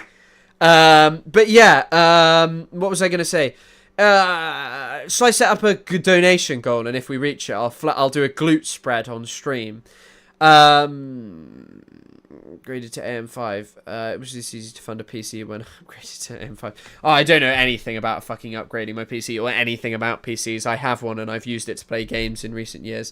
I just don't know what this guy keeps sending. Sorry, but now I've forgotten what I was saying. So the fact that we're not doing it, it's like, well, then what's the point of having leverage? Because we would not be any closer to a peace process tomorrow if all the settlements were just halted indefinitely. Well, this is insane. Thank you 0007X. This is an insane thing to say, that we would not be closer to a peace process if all the settlements were halted tomorrow. Like, what the fuck is a glute spread? It's like a joke. It's like a joke people used to make who went to the gym. They used to make this joke.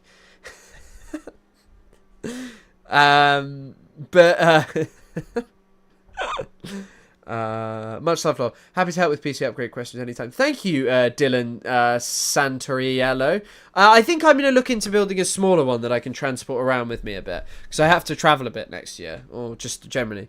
I have RAM and GPUs just sitting around. Yeah, you mentioned this. And RAM is the main thing that I need. But yeah, this is just a mad take. Like, and also no. His chat is fucking hilarious, because his chat is just like the most deranged Zionists. Because, like, by the way, cutting the settlements, Ronald Reagan. Load of boxes to the right of the Ronald Reagan government in the 1980s, because the Ronald Reagan government was saying that, like, in the 1980s, that settlements were the key obstacle to peace, and also saying this twink acts like he hits Jim. Look at my arms; they're actually pretty sizable. That's not that small. Right, we would not be any closer, because there needs to be the development of a. You think that seems unlikely? If this, I guess I don't know how bad you think I think the settlements are, like, horrific. Mm-hmm. And I think the settlers are. I think not every settler, obviously, but many on the Israeli far right are as morally decrepit as Hamas. You would agree with that? Are settlers as morally decrepit as Hamas? The settlers that chant death to Arabs are as bad as the Hamas people who chant death to Jews, right? We agree. In terms of that chant, sure. I don't recall settlers ever doing an attack that was the same as October 7th, though. Yeah. It's also just a mad thing to say, because the reason that settlers don't do October the 7th, like, this guy is, like, full on just, like, genocidal. I guess when you go to Israel and stuff, you are like I guess, like, if you go to Israel, it must be like a warping experience. But the thing is that this guy sits here and says, shit, what was I just saying? Sorry, I've lost track. he just sits here and he's like, oh, settlers don't do that. Settlers have an army that's doing that. The settlers have an army that is like removing indigenous people from their land and has killed 50,000. Hamas have never done anything like Israel has done over the last few years. October the 7th, even Cast led, the settlers are one facet of the Israeli genocide that is also satiated by the expelling of Palestinians. Over the years, they've killed hundreds upon hundreds of Palestinians, but some of them go and serve in the army and kill tens, if not hundreds of Palestinians. It's a really odd statement to make. Okay, sure. Not in one instance, but his chat is like deranged. Mark Turi, the way PF frames these things are overly simple and kind of childish. He's an ivory tower watcher. What are the numbers in terms of settler killings in the West Bank? That's fairly hard to say because usually, I think every year there's about between 150 and 250 pre-October 7th deaths in the West Bank. But to get a breakdown over how many of them were IDF killings of terrorists or IDF killings of civilians or settler killings of... I think there were about 20 murders by settlers in the West Bank. Settler killings in the West in 2023. Before October the 7th.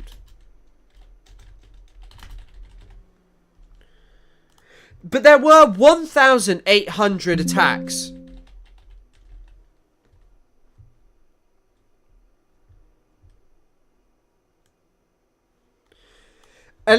Since Israel's war on Gaza, at least 870 Palestinians were killed and children. 177 children have been killed. And more than 6,700 wounded in attacks by Israeli army and settlers across the West Bank. 870 people killed by Israeli forces and settlers. Well, there's not an actual information on here about the number killed by settlers. Right, let's try and find it.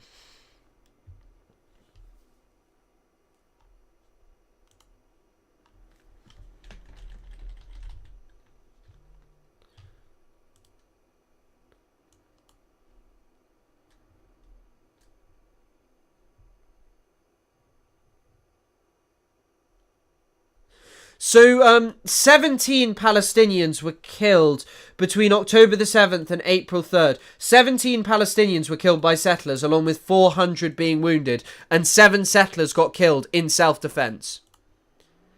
They also have settler-made militias. Exactly. So these settlers, it's really hard to actually know how many settlers how many settler murders have been, have actually occurred, because loads of them are just in the army. Civilians or fights that took that's really hard to split up, but going quite, the highest estimate would be about 200, 250 per year. Yeah, although it's almost definitely lower than that for just specific settler killings of civilians. Okay, over how many years? So the settler violence, that's hard to say because since I don't know what the death rate was in the West Bank since the 6 Day War. We could look it up though, if you want. That's in the West Bank. Yeah, I don't know. I don't know the numbers. Okay. But still, the death rate is perhaps just not a good thing to focus on. Who cares? The number of deaths are just one facet.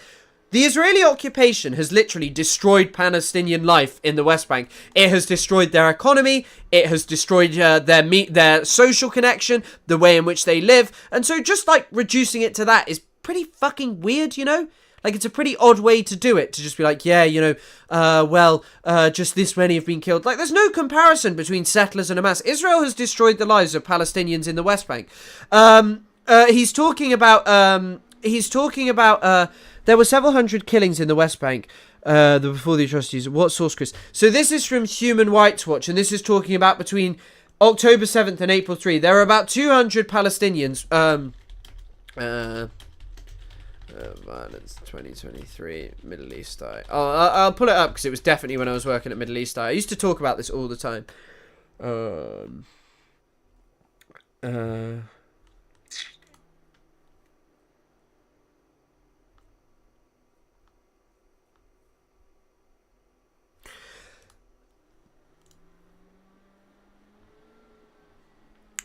They also had... sorry, I did see your comment. I just thought I missed it. Including defensive shield, which was nothing to do with settler violence. So that's a really difficult thing to gauge. But defensive shield, which is the 2005 operation, I think, maybe slightly earlier. When was it launched? Defensive Shield, so 2002, sorry. Defensive Shield was kind of about settlements. It was to ensure that Palestinians would stay under Israeli occupation. And that's all that this all boils down to. So sitting here and trying to make it out about these settlements and settlers and stuff, it disconnects it from a wider Israeli policy of just dispossessing Palestinians. Okay, well then... Yeah, I think, if we're going to go with settler killings... I don't know. I would average it to maybe like settlers actually murdering people is probably, I'd imagine it's actually the minority of deaths in the West Bank. Most deaths in the West Bank, I think, are by the IDF. But once again, it's difficult to see the line between the IOF because it's so blurred with the settlers. And also the settlers directly dispossess Palestinians. So this idea that you should measure it by the metric of death is like pretty foolish, really. Sure, like you said, you have to combine the fact the IDF protects the settlers and it overlaps. It overlaps, but when the IDF is actually killing people in the West Bank, it's usually not when they're defending settlers, it's usually when they're doing raids. But in any case... Thank you, Spock. They also are defending settlers. Let's say the settlers took like 10 or 20 years to kill 1,000 people. You also have to be factoring in like the fact that settlers do this with a lot less restraint and a lot less limitations than Hamas has. And then if we went back, it's actually just insane. Like the IOF shows less restraints than Hamas. Like the IOF genuinely shows less restraint than Hamas. How many children were killed on October the 7th? On October the 7th. So 36 children were killed on October the 7th. 36. 37 minors according to the AFP tally, but you find 36 from the Google AI.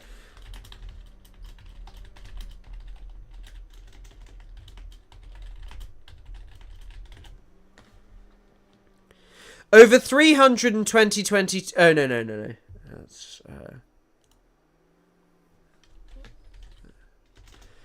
Wait, is this... Yeah. So in Cast Lead, which had a similar amount of deaths, Israel killed 300 children. So you're telling me about Hamas restraint, but Israel's the one killing 300 children.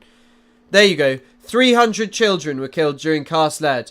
And hundreds of other unarmed civilians, including more than 115 women and some 85 men aged over 50 in 22 days. During Shireen Abu Akleh's funeral, settlers ran. What do you mean during the They were the ones who were attacking Shireen Abu Akleh. That was the Israeli police. 20 years or 25 years, you'd have to include all of Hamas's killings by the Second Intifada. So, yeah, no, I don't think it's very controversial to say that Hamas are worse than settlers. Well, but also, every Israeli is a fucking settler. Israeli society is premised on settlement. And this is the fucking trick that someone like this plays. They try and disconnect settlement and act as if it's like some out-the-blue fucking issue. They act as in... So that's the... that's the Amnesty International 22 Days of Death and Destruction, Facts and Figures about Cast Lead.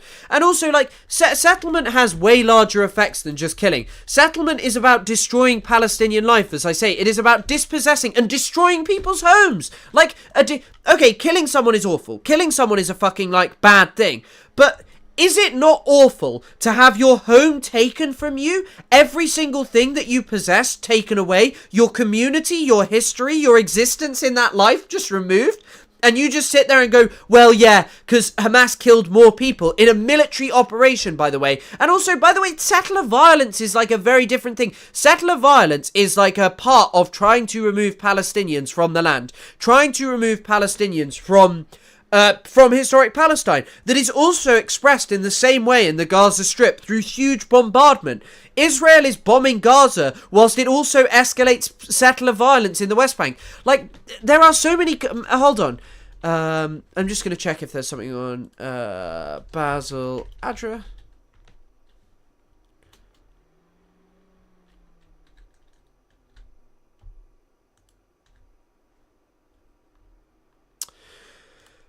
Like Masafa Yatta is being destroyed and prevented international journalists from reaching the area. And also, by the way, look, wait, we'll talk about something here.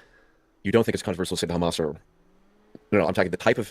Not to mention the cultural genocide. Exactly. Hundreds of years of Palestinian history and life wiped away. And this is the thing. These people want to reduce it to death and just be like, well, the settlers don't kill many people. They're destroying a community that has existed for, hundreds of years, like just an entire community who are being destroyed by this project, but they're okay because don't worry, they didn't kill as many people on one singular day as Hamas. No, I'm not talking about the scale. The failed musician to Hitler trajectories are a very common one. Because then you can also get a discussion on October 7th. Well, half of those, this is what Mouin Rabbani's point, half of those people that died on October 7th were military combatants. And so, It wasn't half, not even close. It was like, I think 1,200 were killed and I think 800 were civilians. Right. It wasn't half. Okay, so what was it, 400? Something like that. But then also that doesn't tell you that much about all that much about Hamas's intentions either, though, right? Because the reason Hamas killed that proportion... 700 Israeli civilians were killed, but Does it say if any of them had weaponry? Who knows? But anyway, about 700 were actually killed. 736 to be specific. Of militants was because they were breaking through the militants to get to the civilians. So, like, we know what Hamas... They were breaking through the militants to get to civilians. I actually don't think that that is what Hamas's own plans state, by the way. I'm pretty sure that Hamas's actual plans in the Gaza Strip was to go into... was to go deeper into Israel and target more military bases. I actually think that that's just like an outright lie. Hamas would do if they had free reign over Israel proper, right? They would be they'd be murdering like scores and scores and scores of times more than the settlers. And also, by the way, Israel has free reign and is actually murdering scores and scores and scores, tens of thousands, if not well in excess of 100,000 people. And but that's just okay because we need to do a whataboutery about Hamas and we should not get rid of settlements. This guy's wild. He's like actually deranged. Can you see why Loaderbox kept the conversation, to be specific, with me about a fucking crater and didn't want to have a serious conversation about Palestine? Because he gets so upset about the IOF. I remember in the debate and I said, well, Loaderbox, what's the problem with the IOF? It's Israeli occupation forces. What do they do? And he, you know, he basically admitted, well, they occupy, and it's an accurate description if you believe that Israel occupies land, because it goes against the narrative that Israel is defensive. There's doing the West Bank. I think that's... No, I don't believe that. Like, you don't think so? Do you agree that Ben Gvir is as bad as any Hamas member? No. Ben Gvir is insane. He's horrible. You think that if Ben Gvir... You're talking intentions. You think if I think you'll struggle to find a Hamas member who says that Hamas should rape... that Hamas members who rape Israeli captives are heroes.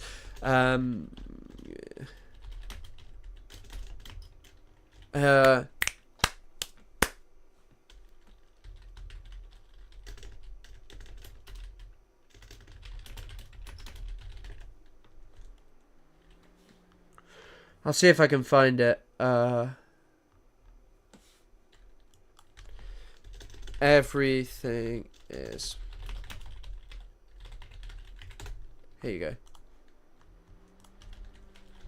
If you can find me a leader of Hamas who decrees that rape is awesome, I'd like to see that. Like a leader of Hamas, like one of Hamas's cabinet who says Israeli prisoners should be raped. Because here you go. Ben Gvir, who is responsible for the prison service, told Israeli media that the arrest of reservists was shameful for Israel to arrest our best heroes. The same day Smotrich, who had been among the right-wing mob to storm the prison, published a video message saying that IDF soldiers deserve respect and must not be treated as criminals. Hold on, let me just... repeated his call for Palestinian prisoners to be executed, tweeting that one of his principal goals since attaining the office had been to worsen the conditions of the terrorists in prison. And we'll get into this in a second. Ben Gvir was prime minister, let's say. Didn't he used to have like a fight fascism or fuck fascism poster in his background? I mean, I think, Tony, that the second you start getting fucking that the money and the respect from the Israeli community, I mean, let's look at his chat. Little girls were raped to death in their jammies, and bro said half military. Like, Loaderbox doesn't think that a rapist, like an endorser of a rapist, is evil. Like, by the way, like he goes, well, you know, Hamas are this evil thing. You cannot find an example of Hamas saying rape prisoners. Raping prisoners is heroic. You can from multiple Israeli cabinet ministers. You think that he... Wait, no, Sinwar was definitely said worse stuff than that, especially during the Second Intifada. Am I mistaken? And maybe it's not especially. I don't think Sinwar would have been in prison during the Second Intifada. So, Second Intifada. Hold on.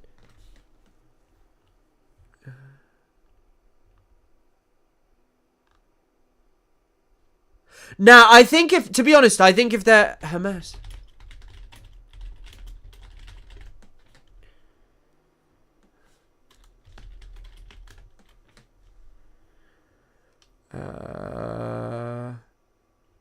I mean, by searching Hamas leader rape support, there is no quick turn up, but that's definitely a video of Ben Gvir doing it. Yeah. They are talking. There's no ambiguity about what they're talking about. They are talking about raping Palestinians. And by the way, something you should bear in mind: Israel's prison system has long used sexual abuse about Palestinians. This is not some big secret. Like, Israel has long tortured and sexually abused Palestinians. Ben-Gvir is proud of having made that worse. And Lonabox is like, no, he's better than Hamas. Could have better intentions for Hamas than Hamas does for Israel? He would have better intentions for Hamas, you're saying? I'm asking you, do you think Ben-Gvir's attitude, if Ben-Gvir were... But Ben-Gvir is unpopular! Ben-Gvir is unpopular! He's really unpopular! No one likes Ben-Gvir! No! Let's check their party polling. Here is April 18th. He would win nearly 10% of the vote. His party would win nearly 10% of the Israeli Knesset. That would make him, as a man who endorses rape, one of the biggest... This is the shit they claim, by the way. Wait, Israeli election 2022. Results. So here are the Israeli election results, right? So, this is the confusing part. So, Aryeh Deri, they're ultra-Orthodox. They're an Orthodox... maybe you'd say Orthodox. They're Orthodox. They're an Orthodox party. Then you have United Torah Judaism. So that means 18 of the seats are basically... This, in my understanding, United Torah Judaism are basically like an organization who you could basically... United Torah Judaism serve predominantly Ashkenazi ultra-Orthodox, whereas I believe Shas serve predominantly Mizrahi ultra-Orthodox, and National Unity, which is... and Otzma Yehudit, which is religious Zionist, so that's the Ben-Gvir Smotrich coalition. They are like the most extreme. They got 10 seats together. Now, this means that overall, extremists dominate. Here you have, there's one more party as well. Hold on. So that's 18. Oh, no, it's not. So 32 seats in the Knesset, which is over a quarter, is dominated by extremists in the Israeli government. The idea that all of this is unpopular is ridiculous, because there was, after the Kahana's party, Meir Kahana, after he was removed from the Israeli Knesset, the people who'd supported him tended to vote for Shas and United Torah Judaism. So this idea that, Ben-Gvir is really unpopular, as this person puts in chat, not so true, actually. Prime Minister, and he were ordering the IDF around. Oh, you think Ben-Gvir would be treating the Palestinians better than Hamas treats Israel? Yeah, that would probably be a tight contest. I don't know. Yeah. No. Hold on. What was his actual quote there? Oh, okay, you think Ben-Gvir would be treating the Palestinians better than Hamas treats... Objective. You know what? There is literally a measure to say that this is true. When Israel... Ben-Gvir runs... There is like a literal measure. You don't even have to deal in a fucking counterfactual. Ben-Gvir runs Israel's prisons. He is proud that there are regularly people getting skin infections, having to have things amputated. Whatever the treatment of the hostages was, whatever the worst example that you can find, it is incomparable from systemic torture, systemic sexual abuse across all Israeli prisons, systemic beatings, putting people in handcuffs, not allowing them to move, putting cigarettes out on them. There is no comparison, and you don't even have to dive into counterfactuals. You don't have to go, well, what if Ben-Gvir was in control? Ben-Gvir is in control. Treats Israel? Yeah, that would probably be a tight contest. I don't know. Yeah, it's not even remotely. It's clear he's beyond insane, and I don't know why you're expressing that. Well, he is beyond insane. It's just that he has a lot more, and throughout his career, he's had a lot more access to be able to enact the actions that he might want to in the West Bank. Like, he controls the police, or And what has he done with that time? He's increased the level of torture and settler violence. Like armed settlers himself, right? But again, I don't think I've ever seen him or people with him do the same level of violence as him. Like maybe back in the day with Bruce Goldstein, maybe. Correct, because there's all kinds of left-wing elements in Israel that are restraining him.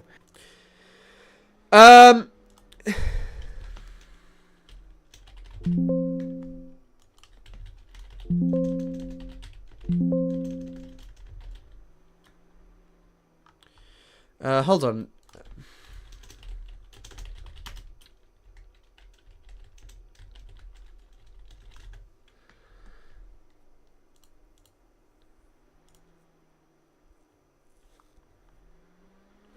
Here you go, right. This is what Ben-Gvir's inspiration said. This is what Ben-Gvir's inspiration, Meir Kahane, who I believe he calls his leader, his teacher, he had a picture of him.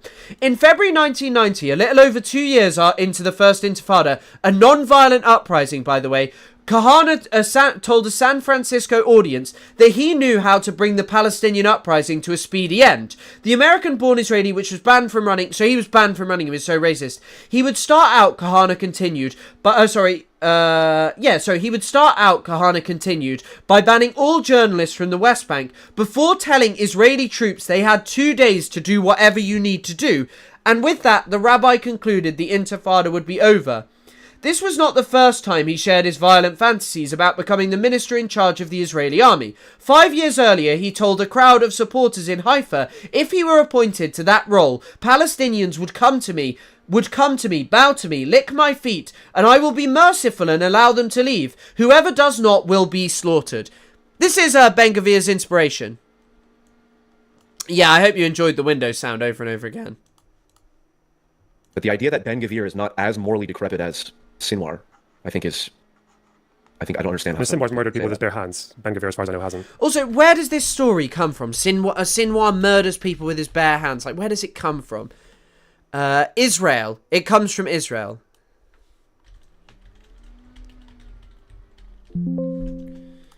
So it's in a Guardian article. Yahya Sinwar testimony in 1989. JNS. Sinwar, who was in charge of gathering intelligence about... I'll show you this. Sinwar, so this is from JNS. Strangling them. I'm ready to tell you everything from the beginning. Things I've done and never talked about.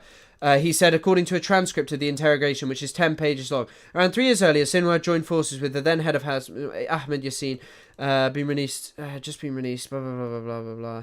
In cooperation with Yassin, founded a subgroup whose task was, when Sheikh Yassin was released from prison in the I would go to visit him, Sinwar said, we decided to employ people who would gather information on them, collaborators, on everyone who was Islam. I knew it was dangerous, so I recruited Rahwi Jamal. It's also just a difference on the legitimate use of violence. Ben-Gvir, for all of what he's allowed to do, he wouldn't actually be allowed to strangle people with his own hands. So that's seemingly from Israeli testimony. So Israeli testimony, especially at that time, is notoriously dog shit because it was always taken from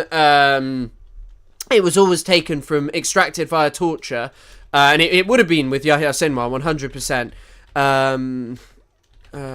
People with his bare hands, but even then, it wouldn't change anything. This is not a basis for comparison. I'm just looking through to find out where this is from.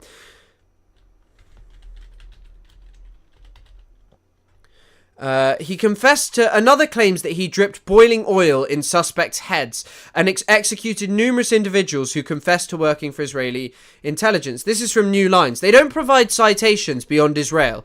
Israel's just the one who gives citations. That's it. It's like the Butcher of Khan Yunis. He's often called the Butcher of Khan Yunis, and it just doesn't come from anywhere. Okay, well, Adolf Hitler never shot anyone himself, as far as I know. Okay. Although he actually... That's a very good point. Signed orders for killing people in the tens of hundreds of thousands. But Ben-Gvir declares pride in having signed torture dungeons. He wants to execute 10,000 Palestinians. Right. Okay. Well, he wants to execute more, and he's allowed soldiers to go in and execute tens of thousands, if not over 100,000 Palestinians. The ones that he wrote down. So. Okay. And are you doubting that Ben-Gvir would not do that with Hamas or with Palestinians? I don't know. That's why I'm saying. The source is watching Game of Thrones. Remember every accusation. And I mean, indeed, Israel has a heinous torture system, which was already horrendous, and people wrote about how horrendous it was. And if Israel was in a situation where you could use violence in such a way without being held to account, where I am talking about individuals murdering, I believe that they would. Israel has tortured to death well in excess of 60 Palestinians. The Israeli prison system has killed more Palestinians than Sinwar ever did. On his own. So but that is a whole prison system. But the most charity, I would say, it might be a tight contest, but I don't know. I think it's the most charity to even pretend that there is even a contest there. Ben-Gvir had a shrine to Baruch Goldstein in his living room. Mm-hmm. Right? And then you're saying, well, Ben-Gvir, you know what? Maybe Lonabox is defending him because his dear friend Yishai Fleischer was with Ben-Gvir. Maybe that's why he's defending him. You know, Lonabox's dear friend who he went on holiday with, you know, who they had a great tour. They did their pro-Palestine activism. There you go, like they were all together, you know. There they are. They're all pally. You know, I tend to go on my pro-Palestine trips and just meet up with Ben-Gvir's American handler. Maybe I don't know what his intentions are. Like he might not be not as bad as Sinwar. No, I know what his intentions are. Okay, I'm just. Okay, so you agree that morally, he's as decrepit as Hamas in terms of his intentions. Obviously, of course, yes, he himself is not in charge. He left the cabinet in the last couple months or whatnot, so he doesn't have political power right now. Mm-hmm. Is this true? I wanted to double check this. I thought he'd returned to cabinet. Yeah, he is back in. He is back. This is true. Ben-Gvir is back in Netanyahu government. But I'm talking about in terms of the moral. We're evaluating the morality of either side of the conflict. Look at the arguments, by the way. Their chat is fucking crazy. He's conflating Hamas and Palestinians. A shrine, smiley. Like Hitler comparisons already. Sinwar also didn't give a shite about the well-being of his own people. Do you think Ben-Gvir, like these people are just like endorsing Ben-Gvir? That's Dr. Goldstein. Source, a shrine in his living room. Yeah, he definitely does have a shrine in his living room. This is like a mad video. This is like a crazed video, deranged. I do not understand at all how anyone can claim that the subtler. I'm not even saying it's the same proportion. I wouldn't say it's the same proportion. Like, you know, Islamism versus radical Judaism. It's like obviously Islamism is more by kill count, way worse for not only Jews, for Muslims. But I'm evaluating the moral character of either side and whether or not these people like are allies or enemies. And it's like Ben-Gvir and that entire wing of the Israeli public and government is an enemy of the United States. Morally. I shouldn't say enemy of the United States. We should treat them with the same perspective we have with Hamas. Sure, they can be negotiated with, but they are morally disgusting, and we should call them. It would literally be easier to negotiate with Hamas than to negotiate with Hamas than to negotiate with Ben-Gvir in Israel. Ben-Gvir does not believe in giving any Palestinian land back. Like, I can guarantee you this. Ben-Gvir is a radical, like a radical Jewish supremacist. If the secular state gave Palestinians any land back, he would kick off and say that it was an affront to God. 100%. Like, I can guarantee you that he would say all of that. But I'm going to call this here because we've seen the word. I mean, Lonabox does carry on being an idiot. But I just can't watch any more of him because he is just categorically a moron who just defends genocide. Right, that's enough streaming for me. Thank you for all your incredibly kind support and such. I'm going to stream again tomorrow and then probably not again till Friday. So yeah, thank you very much for being here. Yeah, I'll see you all later. Have a good rest of the day. Honestly, thank you all for your support. It means so much.